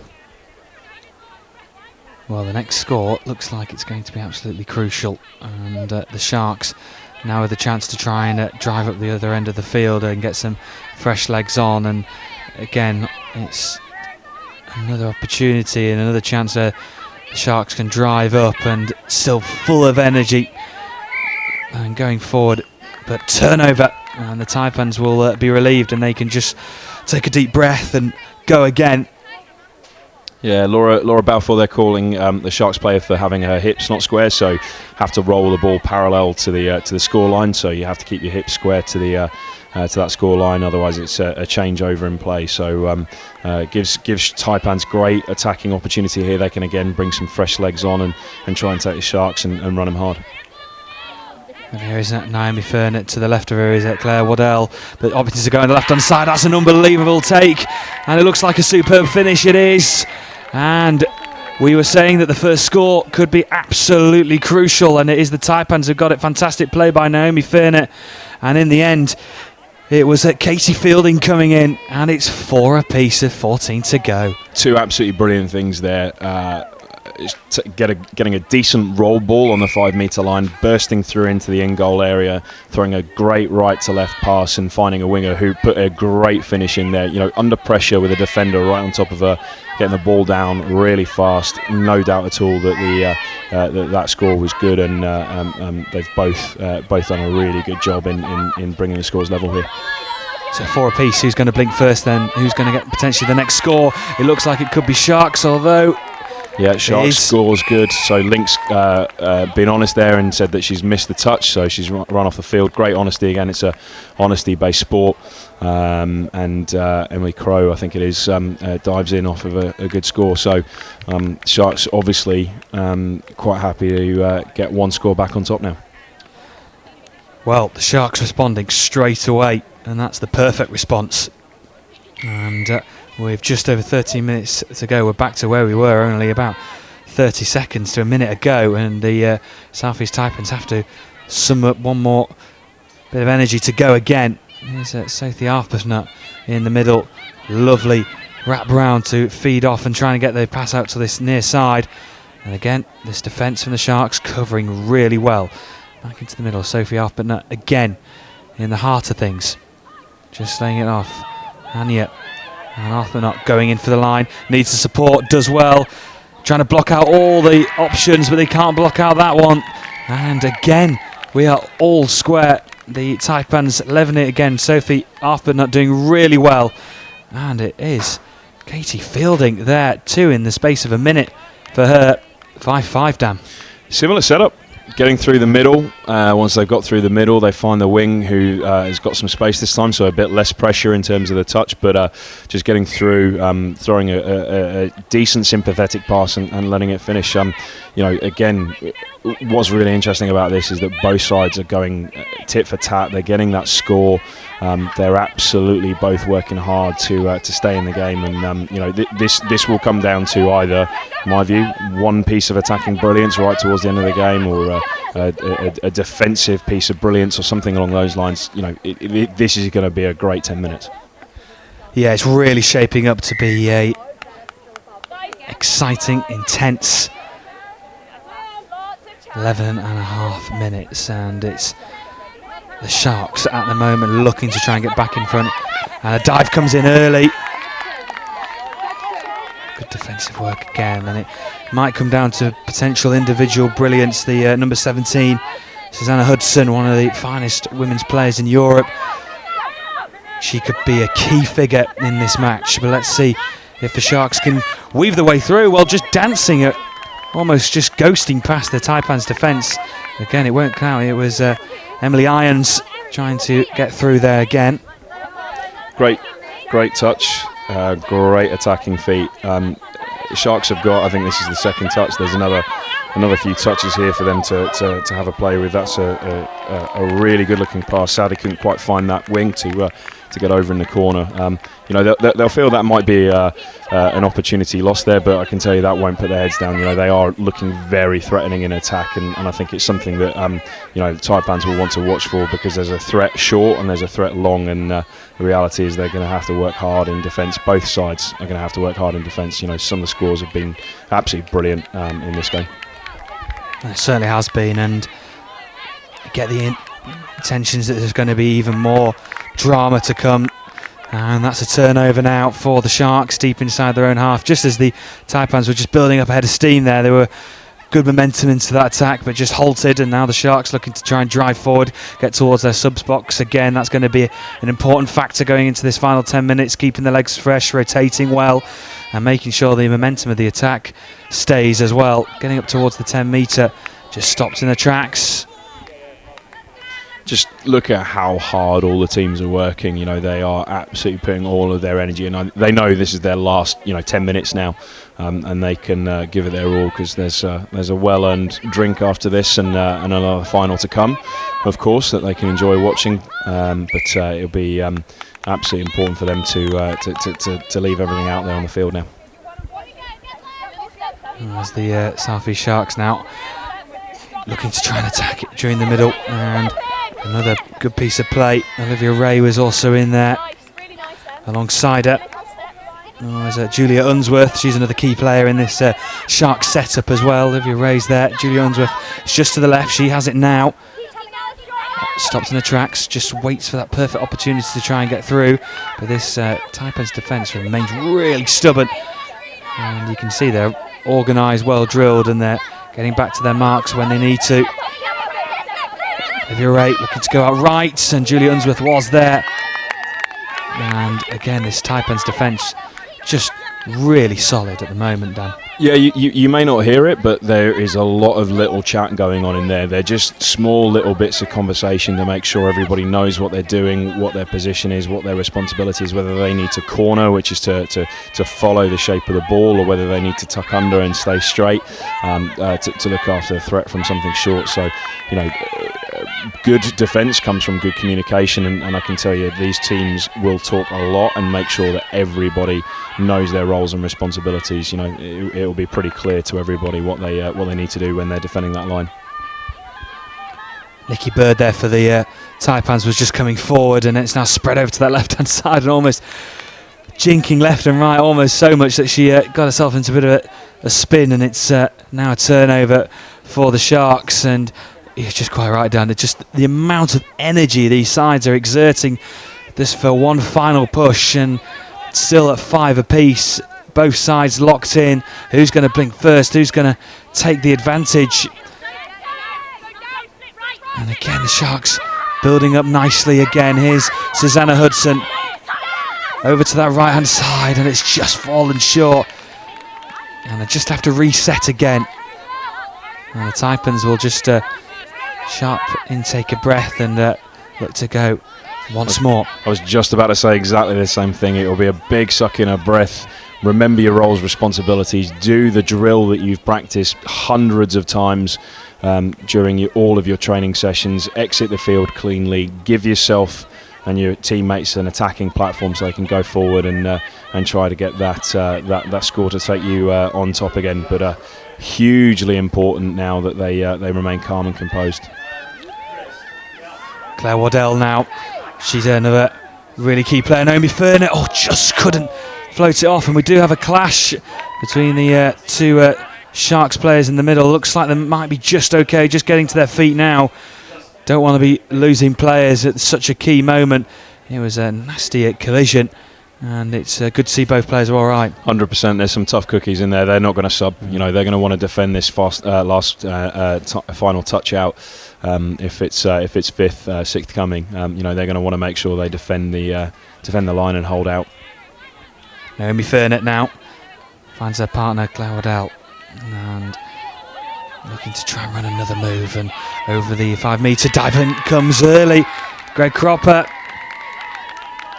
It's a penalty for offside there, so touch was made, but the player was offside first, so it's a repeat set of 6 on the line for the Taipans here, and that is really important. 5-6 minutes to go. They are going to have to work really hard now, the Sharks, to make sure they keep this line solid, work hard to get forward, deny the space for the Taipans to play, put pressure on them, and this is hugely important. So Taipans, Naomi Finn looks to try and get the ball out to this right-hand side, just eyes in front of her. And at the moment, we are heading to a drop-off, and we've briefly had a chat about it in the first half. And with both these sides giving so much now, it's a drop-off is going to be an absolute slogfest, you'd feel, if it does get to that point. It might come down to who's got that last little bit of energy in their legs to make a break or run around the outside or something along those lines. Touch is a brilliant game, but it can be very cruel. Nobody wants to be in a drop-off situation, really. But sometimes that's the only way you can separate the teams, And at the minute, these teams are lockstep in terms of their scoring, in terms of the momentum and the effort and energy they're putting in. This is going to be really interesting to see how these next 4 minutes develop and see who can maybe differentiate themselves or maybe they can't. Maybe it does have to go to that drop-off situation. Nicky Bird just popping it off there to Katrina Weir, and back into the centre now. This is the parts of the game where it really does start to get tense and tight, and every pass and move is so crucial. And even from, I know Dan, obviously you're a referee, and even from the referee's point of view, they've got to be switched on at these points. you don't want to have a situation where you're not able to think clearly. So one of the things that referees will work on is their ability to make decisions under fatigue and pressure. It's one of the things that we're constantly reminded is that you need physical conditioning to make sure you can make the right call at the right time in the right situation. So the one thing I can say is there's a good referee crew on this field. They're going to make some clear calls. They're going to make sure they communicate to the players and make it the players' destiny. That's exactly what we're looking for, is that this should be up to the players to be able to split themselves apart. So 3.5 minutes remaining. Are we going to see a winner? Will we go to drop off? Don't turn your TV off. Don't go anywhere. This is going to go right down to the wire, you feel. Here's Sophie Arpinot looking to fling the ball out to the left-hand side. Good defensive work to get spread out and make sure they stop that attack. Good scramble. Good cover in the corner. Make sure that you've got man on. Oh, wonderful feet there. Brilliant score, and just when they needed a bit of individual brilliance. And it's well worth another look on the replay again. A superb turn away, and you can see the desperation in that dive. And it is the South East Taipans, who are down at half-time, remember, now lead, and how much a momentum boost that could be with 2.5 to go. 100%, but Sharks are not going to take their foot off here. You know, this is going to be a big set for them. They're going to look to go forward. They're starting from halfway. They can run an attacking play from a tap-off situation, look to manipulate those Taipans defenders, put them into the position that they want, or even if they don't want, they have the attacking players to take advantage of whatever's presented to them. Oh, an incredible take and dive, but it's not going to count, and for all that work. There's Susanna Hudson, ball into the middle, Emily Krogh spraying it off. Lois Lau, what can she do? What can she conjure up in this final 2 and a bit minutes? Emily Irons, brilliant work from Naomi Ferner, and you can see she's in no rush to get the ball and to get it going, and this is really where game management comes into play, doesn't it? Yeah, you're going to want to make sure you get that clean exit, but equally what you're not going to want to do is put yourself into a position where you earn the referee's wrath. In that situation, sometimes a little bit of complacency can creep in and cause you some issues. So, in this situation, there's a delay of play there, so the ball hasn't gone back quickly enough to the Sharks or the referee's liking. He's moved the play 10 metres downfield, and it brings the line into play now for the Sharks. And like we spoke about, cool heads, calm composure here. It's important for Sharks to complete the process, make sure they run the routine, and for Taipans equally, just to make sure that they keep their shape and don't let the Sharks manipulate what they want to see. Well, here we go. This could be the opportunity now. And now into the middle. Just good defensive work again by the Taipans. Good snipe touch there, a bit of space created. Sharks nearly had an attacking opportunity, but good recovery and a good touch near the line. See, Emily Irons is poised to receive the ball. She has it now. Lois Lau back into Irons. Oh, brilliant again. And the ball just looked like it was loose. It was. And loss of control. And you can see the frustration straight away from the Sharks and the Taipans. Well, that's a real bonus for them. Yeah, they're going to want to exit cleanly here, make sure they retain control. I mean, that's cute there. Clever, take your time, make sure you get the roll ball right, check the referee's mark, make sure that you do the basics well here. Exit is absolutely crucial. So seconds remaining of what's been a pulsating women's final, and it is the South East Taipans who look like they're on their way to claim the gold medals. Over the 10-metre mark they go. They're well into Sharks territory. And it is turned over, but surely out of time. There goes the hooter. And there is the full-time whistle, and what a result it's been for the South East Taipans, and what was a brilliant final between two sides who gave it all this weekend, but it's just the Taipans who have come out on top. And Dan, just a quick word on the Taipans. A brilliant victory, but a superb game as well. Nip and tuck all the way. That came down to good decision making, but like we said, an individual piece of brilliance right at the end of the game. Great feat, great effort from the Sharks defensively, not quite being able to make it, but that's somebody working really hard to create the space, get through, get that scoring opportunity, and put them one ahead. So absolutely brilliant game, and enjoyable to watch from here. It certainly was, and our next final will be The South East Sharks taking on the Northwest Blades. Dan, thank you very much for joining us for this women's final.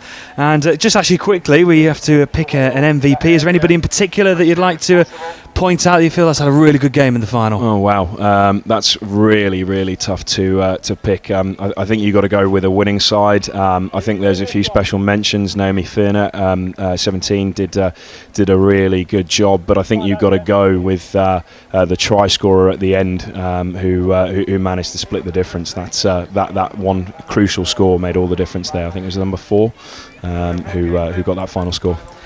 Well, that brings an end then to our second final. We now move on to our third and final game of the weekend. It is the men's final, the South East Sharks and the Northwest Blades. But do stick with us, we will have that presentation coming up for you very shortly.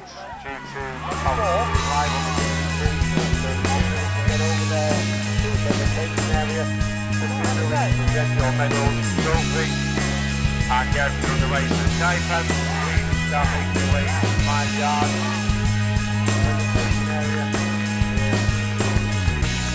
Brilliant. For the next final, kind of like down, we just got back through to the morning.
Well, what a fantastic women's final that was between the South East Sharks and the South East Taipans.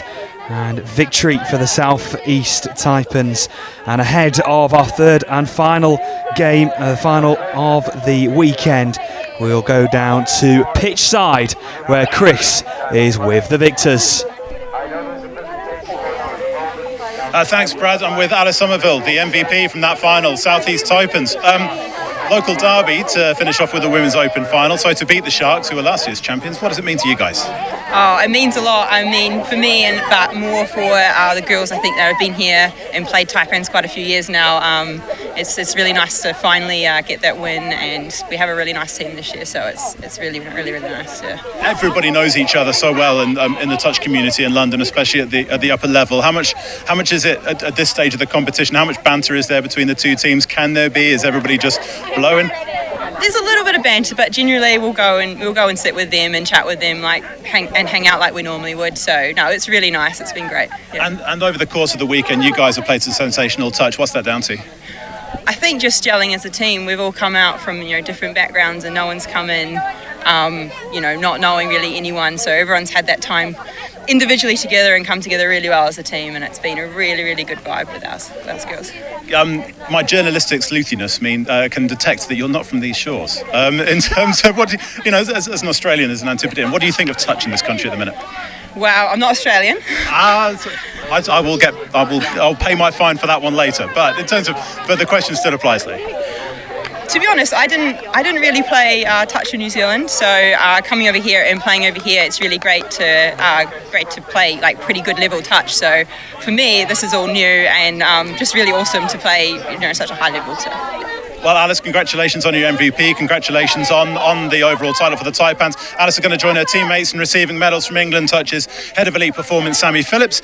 She's going to present the medals and a maxi shaker for everybody to get their recovery drinks in, as well as the trophy. So we'll hand back to Brad for that presentation.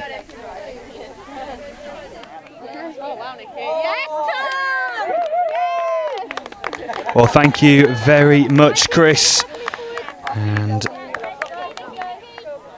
well, what a victory it was for the South East Taipans, and you can see the girls collecting their medals after a superb performance. Some really brilliant individual performances. Claire Waddell, one of those. Sophie Arthur not doing really well as well. So many brilliant performances. Kenzie McNaught was the person who got that winning score, and it proved right to me. Myself and Dan were thinking that the next score at that time, with 5 minutes to go, could prove absolutely pivotal, and it did so for the South East Taipans. And each and every one of them deserving of their medals. A brilliant weekend for them. They've done so well. Just to get to the final, of course, is a real challenge in itself. But to claim those gold medals, they'll be absolutely delighted. But a special word for the South East Sharks, who also had a brilliant weekend themselves. But it is the South East Taipans who are your winners of the women's final here at the Touch Nationals in St Ives, Cambridgeshire. And a brilliant victory for them. And we now move on to our third and final game of the weekend, as we see the South East Sharks taking on the Northwest Blades in the men's final. This will be coming up in a couple of moments' time.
I don't mind who presents.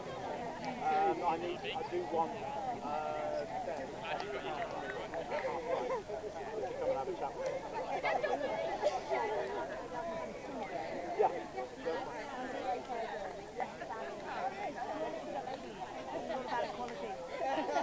You know, to say that. How difficult has it been to me trying to get women to talk about this sport on air and stuff like that?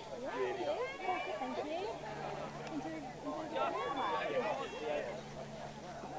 hard. Really?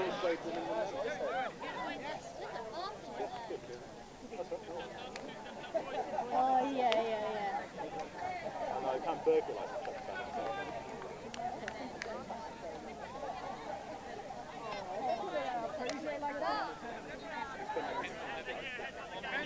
So players and officials, if you'd like to make your way onto the pitch ready to play.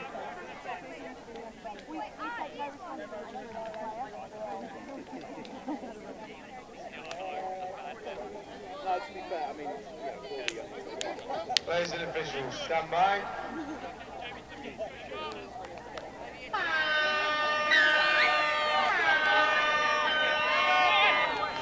So here we go then. Our third final of the afternoon, our final game of the weekend in fact, and it is the men's final as we see the Northwest Blades taking on the South East Sharks. And I'm delighted to say, joining myself, Brad Hope, next to me is Ed Budge. And Ed, this should be a fascinating matchup. It really should. I mean, the last few men's finals that we've seen here at Nationals over the last few years have all been fantastic games, and we've got a really, really strong start here right away. Yeah, the Northwest Blades getting off to the perfect start. Let's have another look at this on the replay. Brilliant flinged out pass. It is Johnny Leota getting the ball out, and a confident and assured finish by Liam Lawton. And what a start that is for the Blades. No, it's a fantastic start from the Blades. That's just what you want. I mean, they've got that skill set. Sharks are going to have to be aware of that for the rest of the game. They've got a lot of ball playing ability in this Blades side, and if the Sharks are going to play tight in defence and compress in, and they might be vulnerable to some of that stuff out wide. So we'll see how they adjust, see if the Blades come back with the same thing next time. Yeah, the Sharks get their first chance to really attack the line, and again going over. The touch called by the referee. So at the moment the Blades one up in attack and defending well at the moment, but of course only a minute and 20 gone, so still a long way to go. But the Sharks trying to apply this early pressure, and you can just see trying to call his teammates to try and get to the line. Here's Miles Partridge, sixth touch, but you feel that Miles Partridge, when he gets going, he could be such a key player. I mean, I think we've seen just in one set of six there the way that Sharks are going to set up when they get attacking opportunities. Matty Watts out there controlling matters, kind of dictating the play, bringing people like Miles into the game with their striking ability. It's going to be the way they look to move Blades around, and we'll see how it goes. Here come the Northwest Blades yet again. Into the centre it goes. Ryan Mimshek, of course, such a key player in this Blades side. It's just two sides that are just packed full of talent, international experience. It really is almost mouth-wateringly good. Yeah, I mean, a lot of people who, if you're familiar with touch, if you've been watching the England sides and some of the club competitions, you'll know a lot of the names. You know the skill sets that we've got on show. Some of the long balls, some of the pace that they're able to deliver. But what's good about the way the game's developing in this country is that, you know, in order to be successful in this competition, you've got to look beyond those big names. You've got to have a squad of 14 or 16 players who are really able to hold their own amongst all of these top players, because while they're getting better and better as well, they need the support around them. They need everyone to be able to keep up, to play the right defensive shapes, to set up attacking opportunities and get in good positions for some of the bigger names to do their thing. And here come the Sharks again, looking to try and get in the line, need that first score, you feel, just to settle themselves down. And Henry Stratford, of course, another key player. He's alongside Jamie Ironside there, looking to go in for the line. And the touch again coming in. So the Blades have really started this game positively, and the Sharks, one of the probably slight favourites maybe going into this one after the way they played over the weekend. The Blades have really started this game well. I mean, you always want to be careful throwing that favourites tag around. As I just said, just before we came on air, I made a couple of predictions earlier in the week. I actually took Blades to take the men's Open title. I'm not, My mind may have changed over the course of the week, but the thing is, finals are a very different beast. It's an old cliche, but everything almost goes out of the window. Everything that's happened up to this point, especially when you're dealing with players like Ben Meakin and Jordan Melling and Gabe Pennington. These guys are really up for a final, up for a knockout game of touch. So they're going to bring absolutely everything at the Sharks. And favourites tag going into the game 4 minutes in means absolutely nothing at this point. And here come the Sharks, full of momentum yet again, really trying to attack that line. Just maybe some space opening on this left-hand side. What an unbelievable pass. Almost just fizzing through the air, and it was a brilliant take. It was almost like he knew it was going to come to him. It was one step ahead of the play. Brilliant from the Sharks, and they are all level after the opening couple of minutes, and it was Toby Woodward who took that pass, and what an unbelievable finish. Pass, I should say. Very, very easy good finish. I didn't quite catch the number, but just from looking at the way that pass has come out of the hands and the body shape, I'm going to say that was almost certainly Dom Tripp. He's got an ability to throw off balance and from awkward body positions that no one else in this country really has. The ball comes out of his hands beautifully, but his ability to contort and get himself into a position to do it is something else. Gabe Pennington just linking up now on that left-hand side. Touch comes in. But again, really high intensity play. Jordan Melling was also in there. Here is Gabriel Pennington. Melling just to the right of him. And he switched quickly. Cameron Burkitt.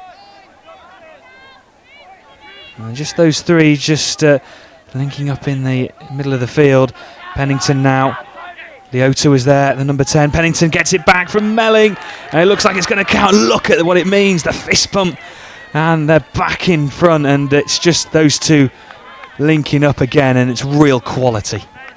Absolutely. You can see Angus Goff gets himself into a little bit of an awkward position there, making that first touch, just not able to get his body around quickly enough to get that second foot on the line, because I'm sure he's made that touch, but with just the 1 foot on the scoreline, which means he's offside and the attacker's allowed to play through. And see if the Sharks then try and respond straight away. What a start to this final we've had 6 minutes in. And it's the Blades who currently lead by 2 points to 1.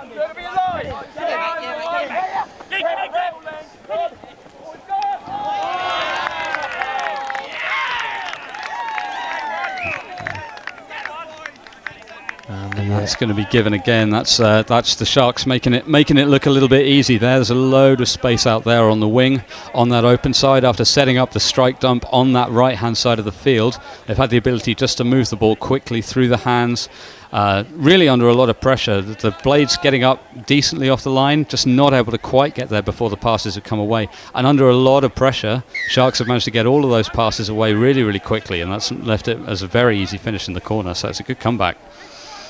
So 2 apiece then, with just under 7 minutes gone. And let's see how the Blades will respond straight away to this. There's Melling. He's linking up, but he doesn't get it back from his teammate. Adam Brimlow is there.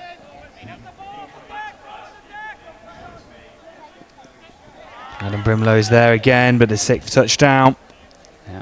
It's worth noting for those who didn't see it earlier, those who've just been following along online will have just seen what's happening on field 1. But for the second year in a row, the Blades have come into this final after an absolute nail-biter in their semi-final over on the other field, just taking it over the Southeast Taipans with a touchdown right at the end. Very similar to what they did last year. It was the same semi-final on the same pitch against the same opposition, and they won in a drop-off. So it depends on how you handle it as a player and as a coaching team. Have they used up all of their adrenaline? Has that emotional high been reached, or are they able to reset and go again for the final? So 12 minutes then remaining of this first half. 2 apiece on the scoreline, and the Sharks looking to try and get through again. Miles Partridge gets his head down and heads towards the line. As soon as he gets going, he's hard to stop. Yeah. So the Blades player there, I say John Leoti's done a good job of directing Miles back in field where he had support. I think Miles has probably got him for pace on the outside if he really wants him, but that early body position that forces back in where there's more traffic, where there's more help from the inside defenders, has probably saved him a touchdown there. So a chance to try and attack up the line. Here's the Northwest Blades again. Although what an opportunity now given to the Sharks deep inside the Blades half on the 10-metre mark. Here's Miles Partridge. This is an excellent opportunity for the Sharks. They'll look to get 2 strikes in here, two different strike moves. It'd be interesting to see whether or not they sequence one, try to set the blades up with something early on in the set, and then try to come maybe against the grain, maybe defy expectations with how they run the final strike moves. We'll see what they go for. Matty Wall is there in the link-up with Howard. Yeah, it's a good read there. They've gone for a little fake ML. They've set up with Dom Tripp as the decoy runner on the right side and got it back off the floor to Matty Watt, but it's well read by the Blades link there. There is Howard again, linking back up with Tripp, going out wide. Oh, just dies in front. An opportunity to go in front is lost, and but again, the Sharks are really showing good intent. Yeah, I mean, what Sharks are showing is that they've got the ability to score in pretty much any hole they want. And what's impressive from the Blades in their defence so far is they've been quite active. They've been proactive in coming forward off the line and saying, we know you've got the ability to kind of throw this ball all over the place, but we're going to give you as little time as possible to be able to do it. There are spaces available for the Sharks, but if they want to hit them, they've really got to hit them fast, because Blades are putting pressure on the ball player and really giving them as little time as they can. I'm really impressed with some of the Blades' defence so far. It's been really, really proactive, and it'll be interesting to see how the Sharks decide to respond. As we go into the halfway point of this first 20 minutes, and at the moment, nothing to separate them, 2 apiece. The Sharks looking to try and get that score in front, and let's see if they can do just that. They've really put the pressure on in the last final couple of minutes, and want to try and show something for it as well. There's number 11, your danger man on the field right now. There he comes. And again, just stopped in front. So they've forced the penalty. But Henry Stratford there, that's someone that this particular set of players on the field for Sharks, they're going to look to get Henry in those positions. He's got unbelievable acceleration. And he's going to be a danger coming around on this sweeper again if he can take the short side. And spread out to this left-hand side, and as easy as that, it just looked so quick and incisive and just carved through them.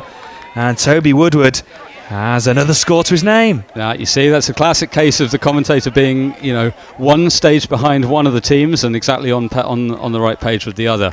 The Northwest Blades defence is thinking exactly like I am. They're thinking about the threat of Henry Stratford coming around on the sweep, and the Sharks have had the intelligence to recognise that and come back against the grain on that little sweeper quarterback move, we call it, and then they put a good long ball out to the wings. So that's going to be a fascinating battle to see whether the Blades are able to keep committing to covering these pacey players, or whether they're going to have to gamble a little bit more on taking some of these against the grain moves throughout the game.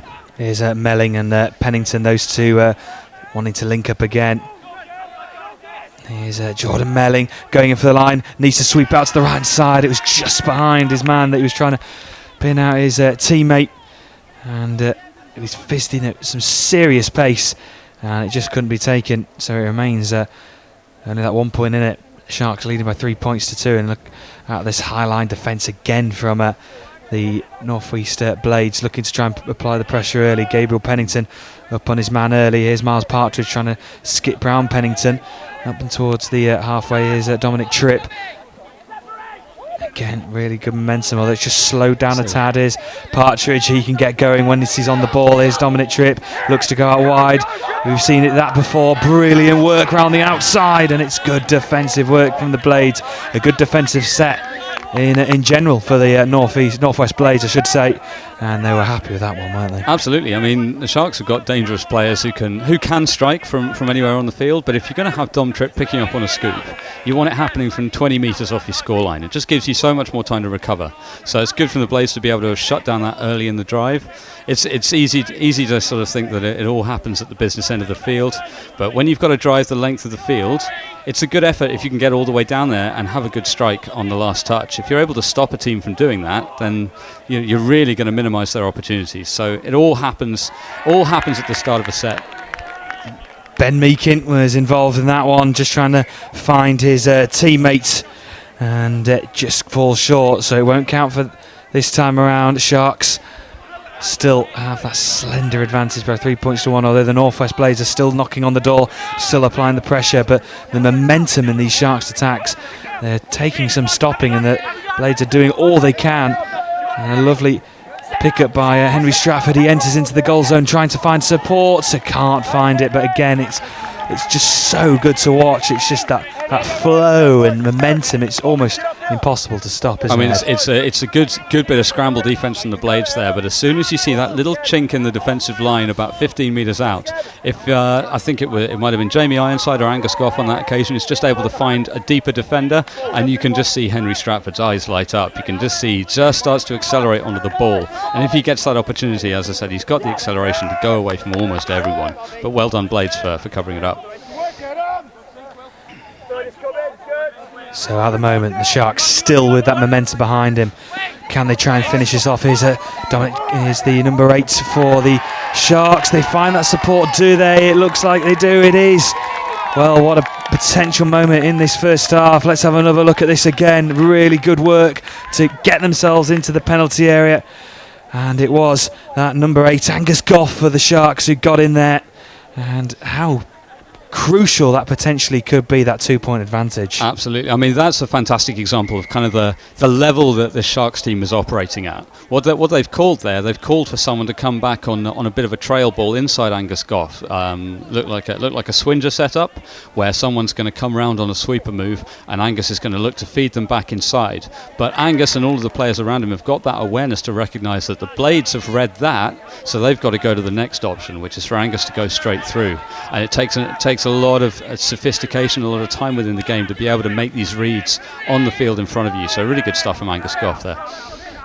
And the Sharks looking to press again. Look at the momentum. Dominic Tripp again. We've seen that so many times, and Toby Woodward was there. It was almost a carbon copy. It is incredible, the speed and the accuracy that Dom Tripp can get on those passes. It's very, very impressive. I think someone in the England touch setup has done a lot of slow motion video analysis and has looked at some of the speeds of the ball coming out of players' hands at the very top level. And Dylan Hennessy, who's an Australian men's open star, he has got over anyone else in the world game an extra 4 or 5 miles an hour on his passes than anyone else.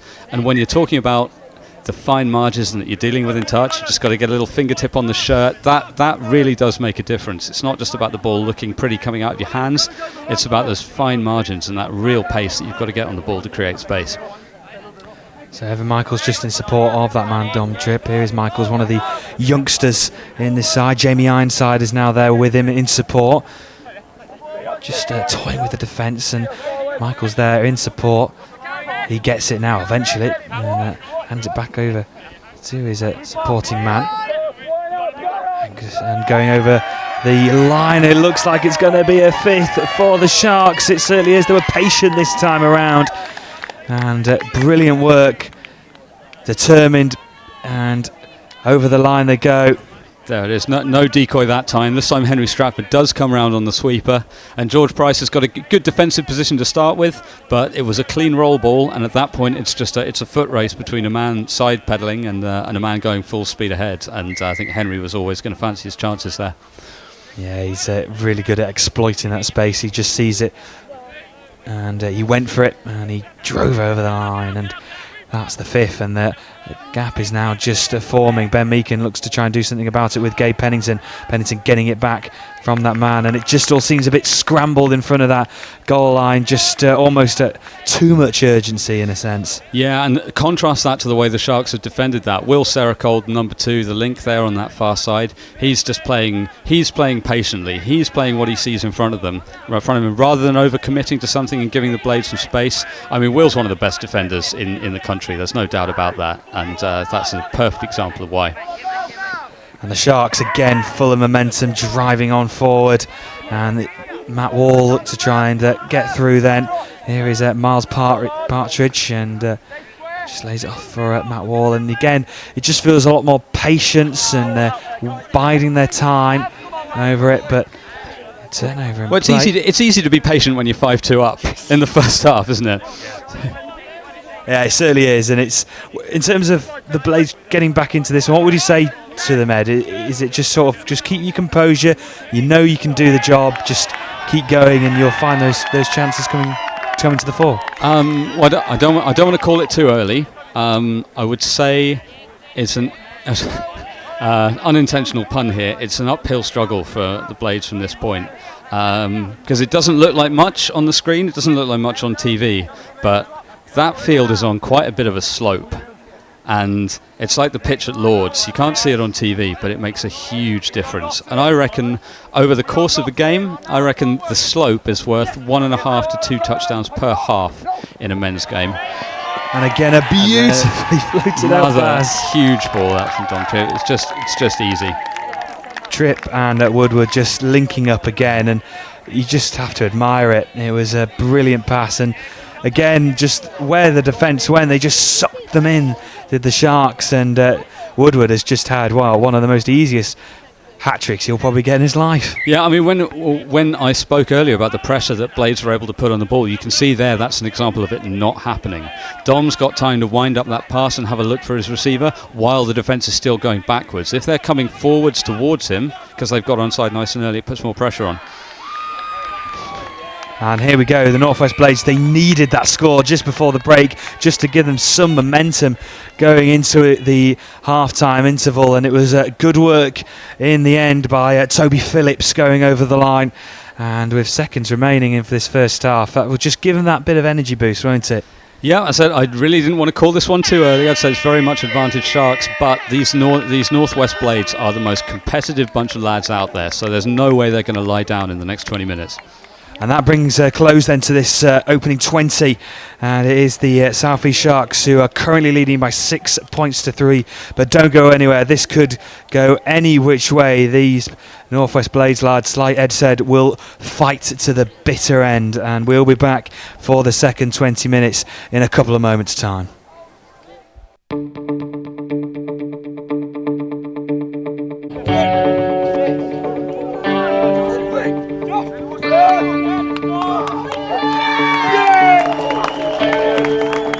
The boys are playing incredibly well. They're better than I've ever seen them play. We haven't used the full extent of our playbook, predominantly due to the weather conditions, but it's a slight shame. But they're doing their basics incredibly well, getting us down the park and getting us into a scoring situation almost every driving step. The thing for me is really the team cohesion. That winning these games, winning gold was never the goal for these boys.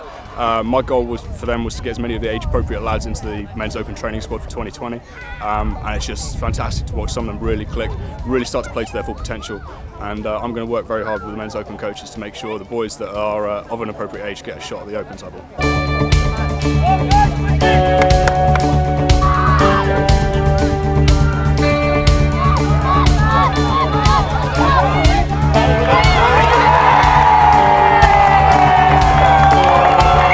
It's been tough, but the result is exactly what we wanted.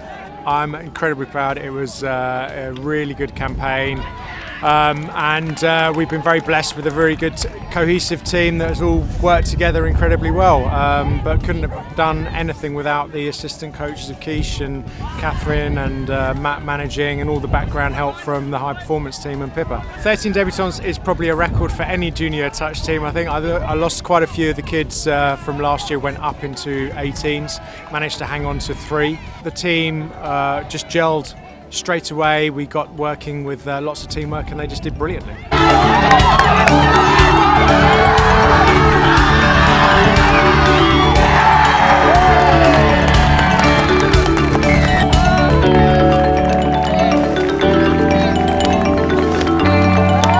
Bronze first year, and then we've had silver last year, and then we've done it. We've finally got the gold, so I could not be more proud of such an amazing group and so much youth and talent in that team.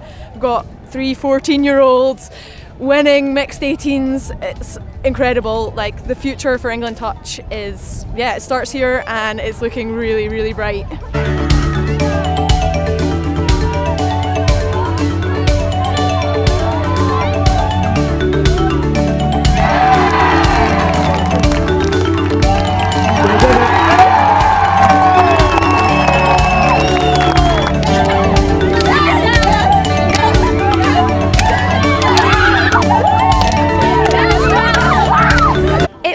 Business as usual, I must say. I'm quoting Sammy Phillips, High Performance, who has just said that, we've been professional throughout the whole tournament. They have so much self-belief and they absolutely love working for their team and putting on that England jersey. Couldn't be happier. This has been a sensational weekend for England Touch. 4 gold medals. I don't think we've never achieved that before at JTC, and we're ecstatic. It shows that our high performance program is working and the athletes we're starting to create are fantastic, and we're so proud of them. Absolutely incredible to be unbeaten at championships in every division, so hats off to our coaching team and to the athletes themselves for producing such an outstanding result.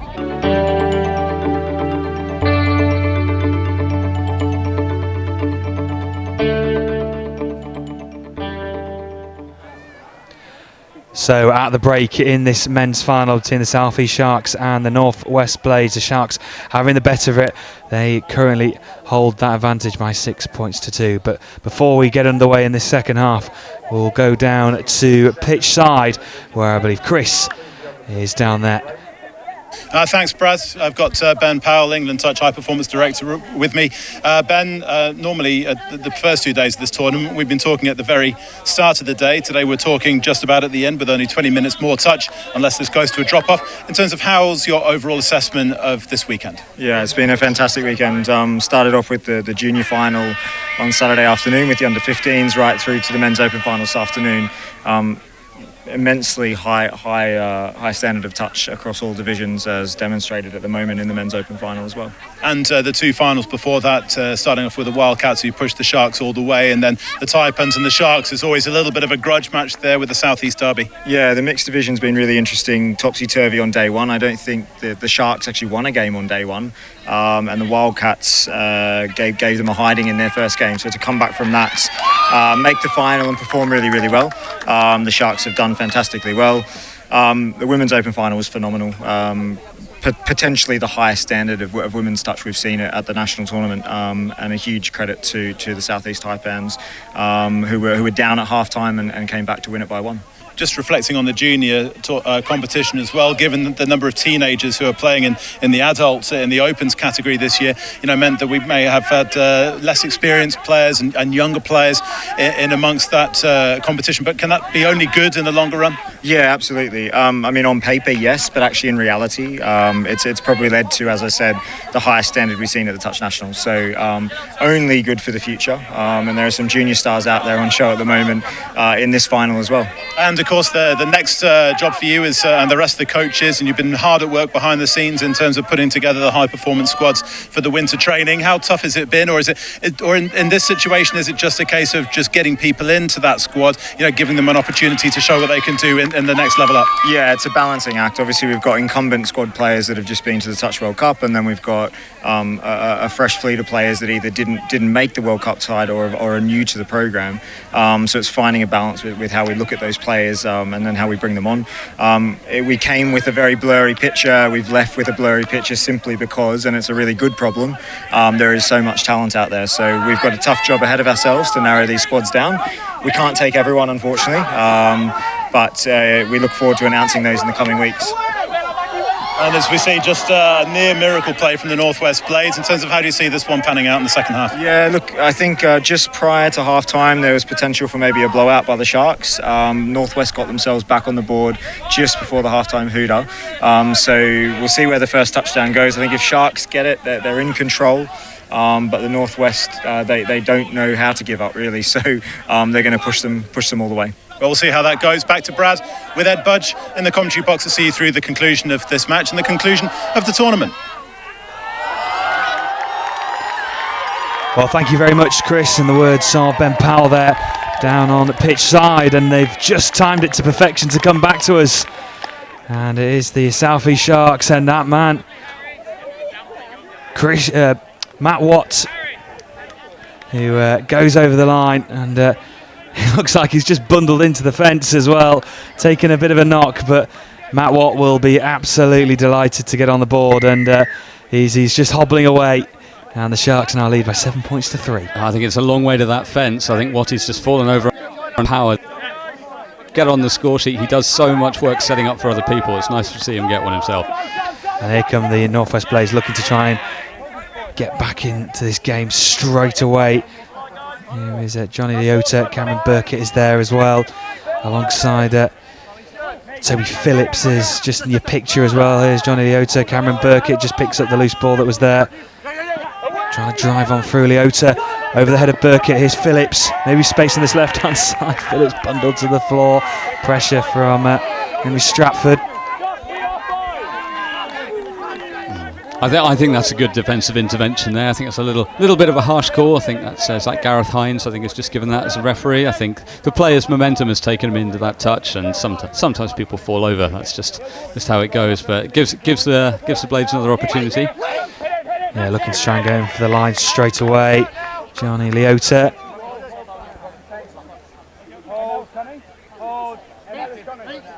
And Leota again.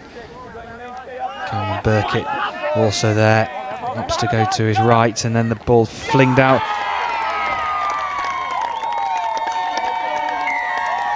Looks like the score's been given, and Leota, Cameron Burkett linking up there, and then the pass flinged out towards the right hand side. Lovely take, and it was. I mean, that's your bread and butter there for the Blades. I was just thinking, are we going to see something new, something innovative?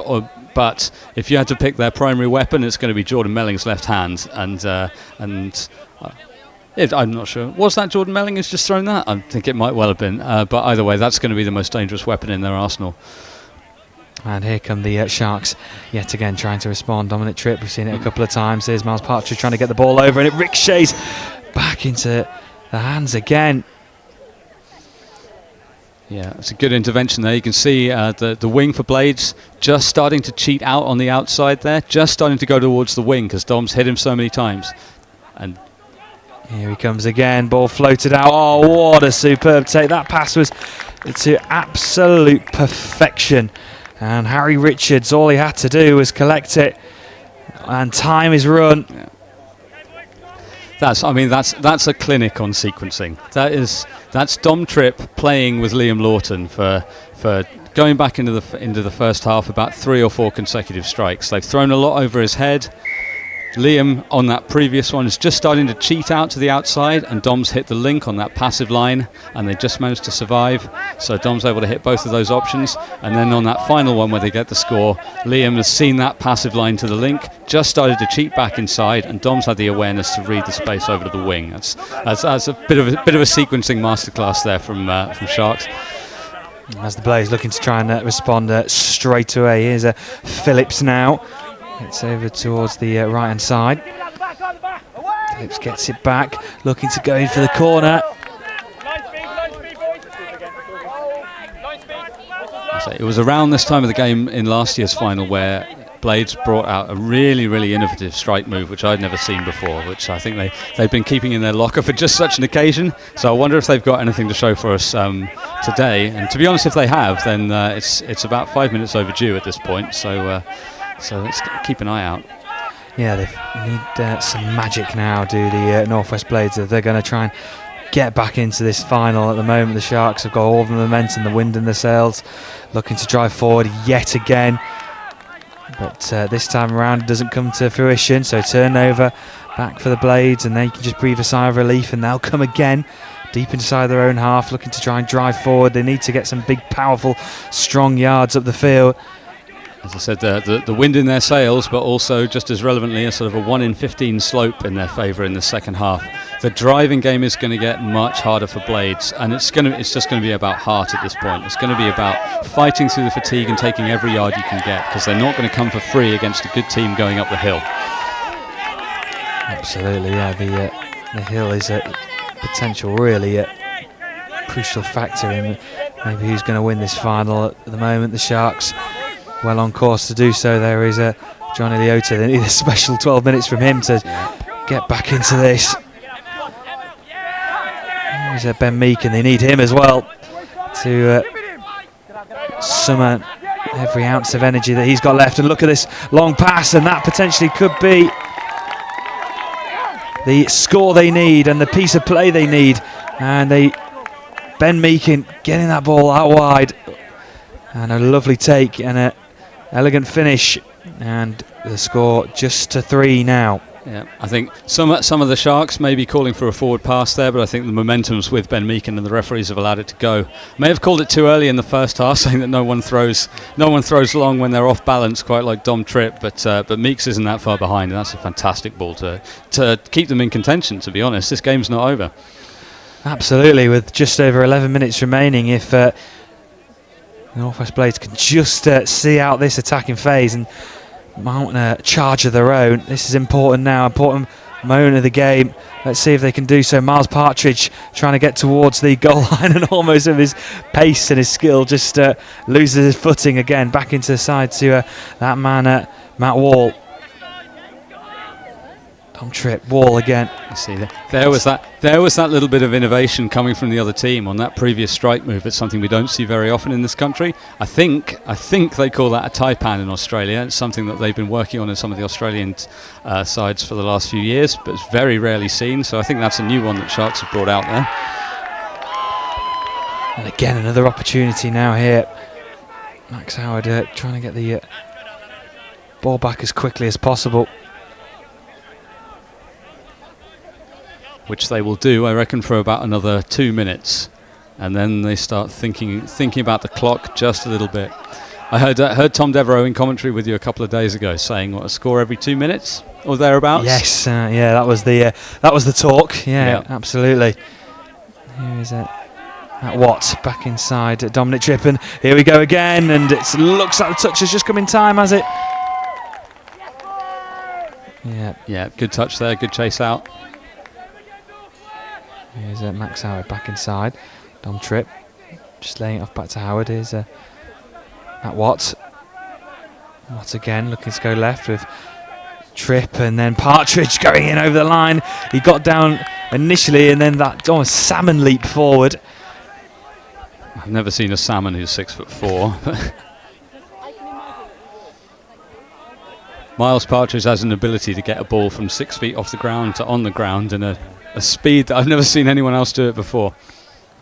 He really is a talented player, is Miles Partridge. But here's Dom Tripp and Matt Watt again. Watt going off left to Howard. Howard leaving it to his teammate Watt, and Watt going in, trying to get to the edge of the goal line. The pass is just too long to find his teammate, so the Blades stand against that pressure, and now they've got the opportunity to see if they can try and drive forward. Yeah, they're starting to compete a little bit more, Blades, actually. They're starting to go to maybe a little bit more of a man-on scheme. Earlier in the first half, so they were getting good pre-touch and putting pressure on the ball, and then they fell away from that a little bit when Sharks started racking up some scores. I think maybe they've had a talk at half-time and started to try to go with the runners and started to try to compete. So the Sharks' response to that would probably be to throw in a few step backs and really start to go direct at the line and maybe score up the middle with some good dives. But I think Blades have had a bit of a talk and ever so slightly changed their defensive system to just chase out a little bit more. Blades looking to try and go in again, but it's withstood, and the Sharks now just take a deep breath in and look to try and get up the other end.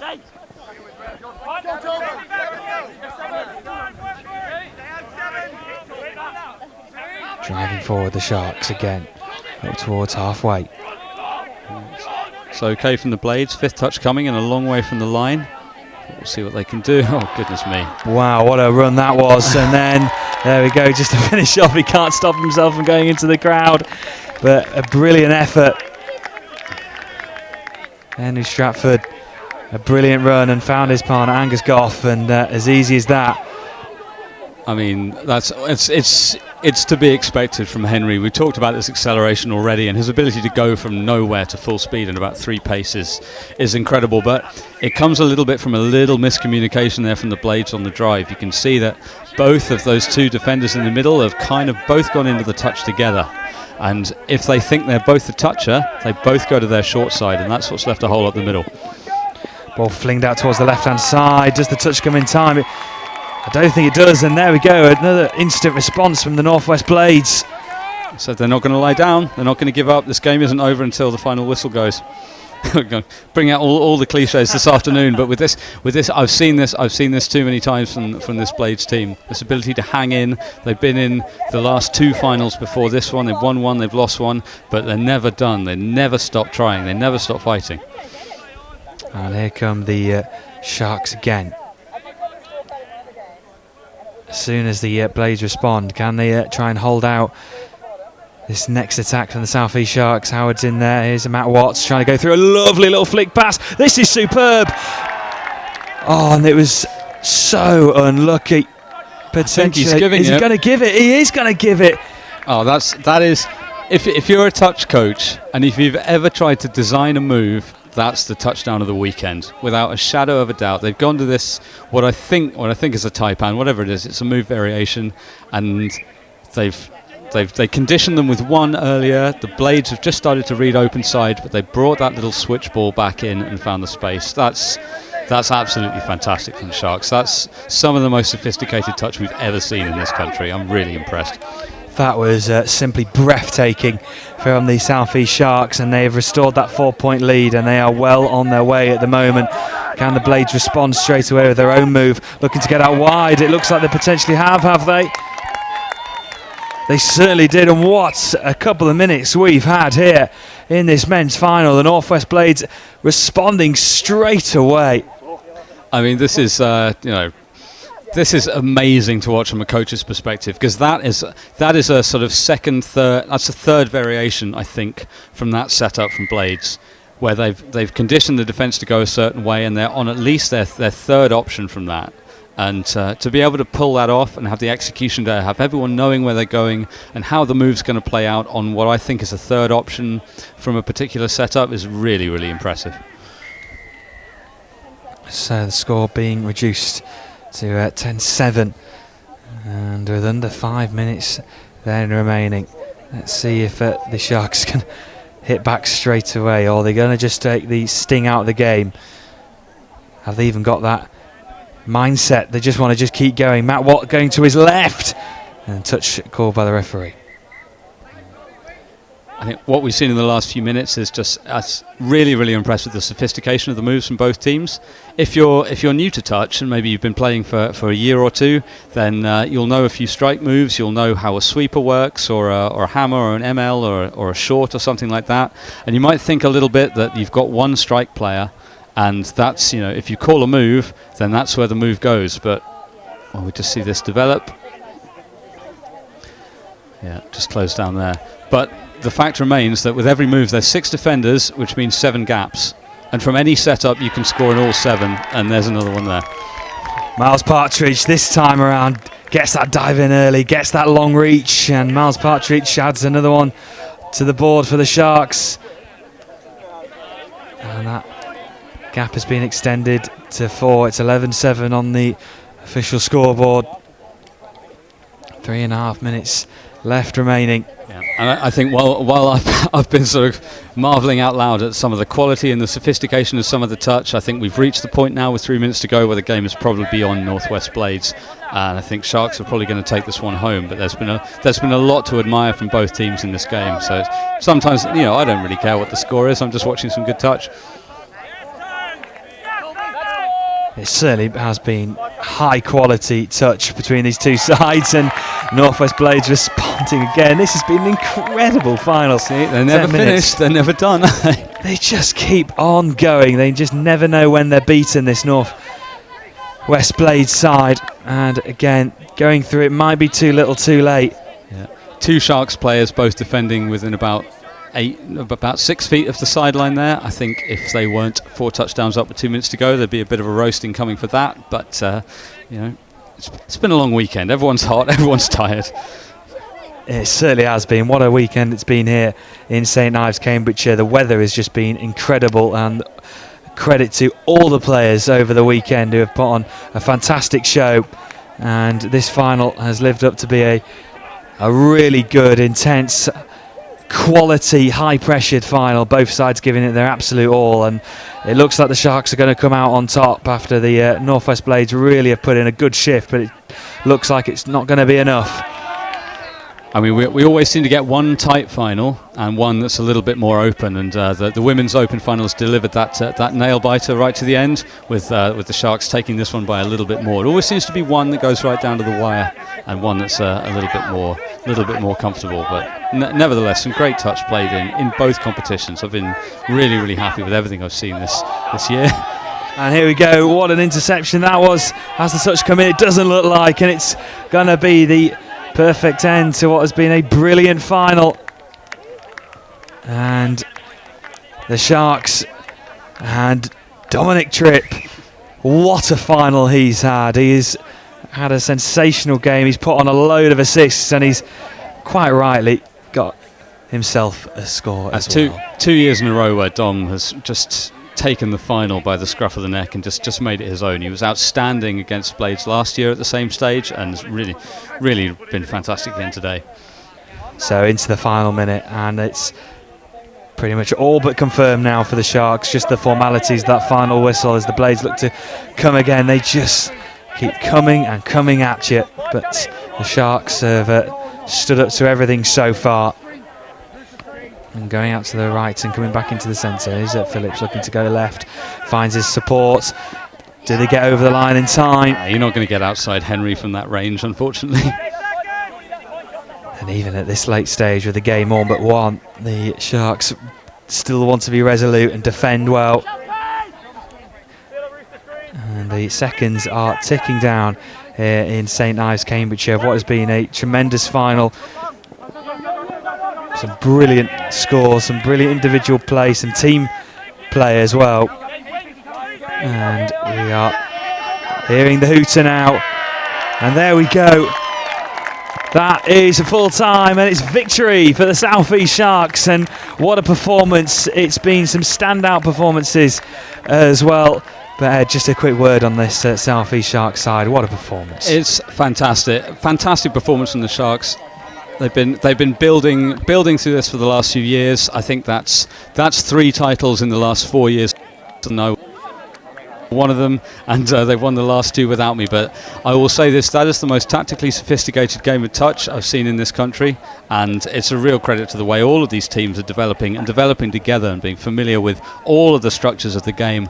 And if you're fairly new to the game, or if you're just starting developing through touch, have a look at this game again. Have a look at some of those scores and try to work out how they were created and how the attacking players have found and recognised the space. It was really, really something fantastic to behold today. A great way to finish a really, really good weekend. It certainly has been. What a fantastic couple of days we've had here in St Ives, Cambridgeshire. And rounding off with a tremendous men's final, which the South East Sharks have taken the gold medals. Well, Ed, thank you very much for joining me in the commentary box. You're very, very welcome. It's been a pleasure. And we will have the MVP interview and, of course, the presentations coming up for you very shortly. So don't go anywhere. The interviews and presentations coming up shortly.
Well, what a men's final it was, and some brilliant touch on show, and it wrapped up what has been a fantastic weekend here in St Ives.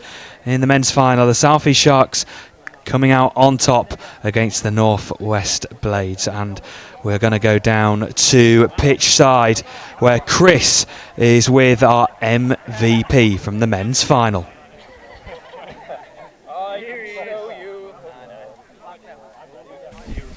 Thanks, Brad. Here with Dom Tripp, MVP in the final for South East Sharks, and you guys have retained your title, but how tough was that against the Blades? Yeah, I mean, same final as last year, and the Blades came out, and I think, as you saw, very, very good on the line and midfield as well. So they don't make it easy for you, and kind of over the last few years, they've pushed us both years. But yeah, it's been a tough game. Can't think. Just in terms of their midfield, they had Johnny Liotta, former Samoan and Shell Sharks international player. You know, what different things does he offer in comparison to, say, the England guys you normally come up against? Yeah, I'd say maybe not different, but just very sharp at what he does. So I obviously see space well, and his ball's phenomenal. I think you would have seen quite a few tries scored out there by him, just, you know, picking the right option and throwing it pretty well. So it's nice to play against someone like that, and it really pushes you. And you've been playing in the Nationals for a number of years. How has the standard risen over that time? It's pretty obvious for anyone who has watched over the last few years. It's gone from strength to strength. And I think the final there was just a testament to kind of the hard work put in by the high performance team, the coaches and the players to put the effort in and train. Well, Dom, that's the end of a long season for you. Started off with the World Cup and training over the winter. Obviously, it's a long, hot weekend for you, so we'll let you go and relax with the teammates. Get your medals and your maxi shaker for your protein drink from England men's open coach Tim Osborne. So we'll do that in just a second. But go over and congratulations, Dom. Well done. Thank you very much. Thank you, Chris. Thank you. Excellent. So yes, we'll go for the presentation. As I said before, with England men's open coach Tim Osborne, and giving the medals and the maxi shakers and the trophy to the South East Sharks. Back to you, Brad. Well, thank you very much, Chris, and what a final, and a well-deserved MVP for Dominic Tripp. He had a fantastic game, and we will be having that presentation where we'll be seeing those gold medals go around those South East Sharks players next. And I'm delighted to say, just to get the final few words of what has been a fantastic weekend, I've got Greg Cropper with me. And Greg, just what a fantastic weekend, and 3 fabulous finalists as well, and that final in particular was just sensational, wasn't it? Excellent, yeah. The South East have dominated a lot of this weekend. A lot of that player base is down to the stuff that they've been doing in that region, which is really good. Some up-and-coming teams that have shown lots of promise. A couple of upsets in the pro rounds, but I think the well-deserved winners there were the Sharks in that final game. The Taipans in the women's division. Some really good touch played in both of those. But it's been a fantastic weekend. The sun's been shining all the way through. But I think England touch is definitely on the up. The depth of the regions that have come this year. We've got more and more teams every year, and just the skill set, the athleticism and the fitness all across all of the divisions has been fantastic. It was great to see the under-18s, under-15s both playing this weekend as well. Again, a lot of skill set, and they're the future of the team that we've got going forward as well. So fantastic to see them. Yeah, I was about to say, it's been a great weekend, obviously, to see all these players that are pretty much mainstays, and you've seen them at the World Cup, of course, and also the chance to see these youngsters come through as well and mix it up, and they've really held their own, haven't they? 100%. Everyone has been commenting, how good the juniors were. When we've spoken to the juniors, a lot of them, specifically the Northwest team, they were brand new to touch in general. A lot of them are just rugby players that have got involved over the last few months. And even though we've been kind of telling them up north to go, it'll be really good, come along and get involved kind of thing, it's only until they physically turn up, and they've been buzzing about it all week, and I've had lots of text messages off, parents and stuff to say it's fantastic, what do we do next, when do we play again, etc., which has been, great to hear. Them are the future stars. So it's great that they've kind of got really engaged, really enthused over the weekend as well. So, brilliant. And there we are. They're the champions, the South East Sharks. A brilliant result and a top performance from them as they defeated the North West Blades. A a brilliant final, some unbelievable scores as well, and just general play as well. And you can see the delight and the happiness, some high fives and hugs going on around the Southeast Sharks side. Well, from everyone here at the One Leisure, thank you very much for having us. It's a brilliant place to hold such an event, isn't it, here? It's been fantastic. They're a great horse every year. We come back year on year. The fields are fantastic. The guys that are here that are running the facilities as well are really helpful. So yeah, we'll be back hopefully next year again, bank holiday weekend. We'll book the sun in now, Brad, and ready. If we can notch it down a couple of degrees would also be good. But yeah, no, it's been a fantastic weekend. So after this, the next stage is selection for these men and women, boys and girls, ready for the elite high performance training squads that will be going on then to play in the junior championships, the European championships, and a couple of other events that we're sending development teams to as well. So there's lots to look forward to. Back in 2 or 3 weeks' time over in Nottingham for the seniors and masters to do it all again. Well, thank you very much, Greg, for joining me in the commentary box over the weekend. And a huge thank you to all the players, the coaches, the referees who have come and stepped in to join me in the commentary box. And of course, thank you to everyone who's put on such a great show here in St Ives, Cambridgeshire. And thank you for you at home for tuning in and watching, if you've been watching throughout or just parts of the weekend. We really do appreciate all your support. But from everyone here in St Ives, it's been a superb weekend here at the Touch Nationals, and we'll see you again very soon. Thank you very much.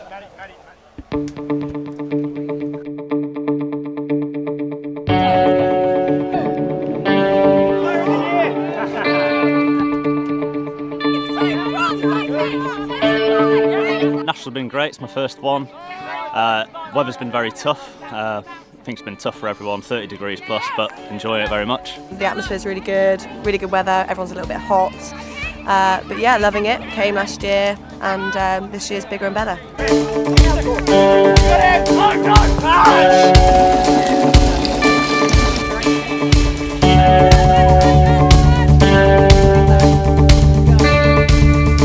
Trying to stay hydrated is difficult, trying to stay out the sun when you can, but it's all about managing the body, I think. Makes the ball a bit greasier, so just need to tighten up those skills a little bit.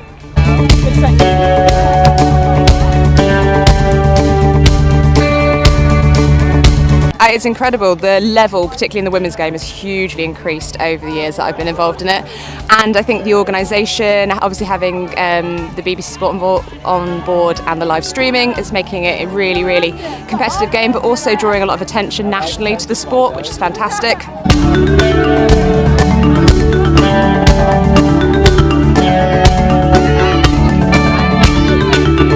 It's been really good, and like the standard is really high, which is a big step up for me last year because I played girls 18s, and it's just a really big difference playing with all like really high level people. Nationals has been really, really tough this year. I think everyone's stepped up a level from years previous. Been massively competitive at all levels. Every game has been a struggle, especially in this heat. We've been really trying to stay cool when we can. We came with an awareness that we weren't going to do amazingly in terms of winning, but we wanted to just develop touch within our region and come and give people a little bit more experience of things at top flight touch. So yeah, it's been good in that sense. Leslie McCallion's done a lot of work trying to bring touch up north. Pretty much our region consists of 4 quite small teams, 2 of them which play at DTS, so we're very much a developing region, but it's going pretty well and we're getting a lot of people expressing interest in it, so onwards and upwards, I guess.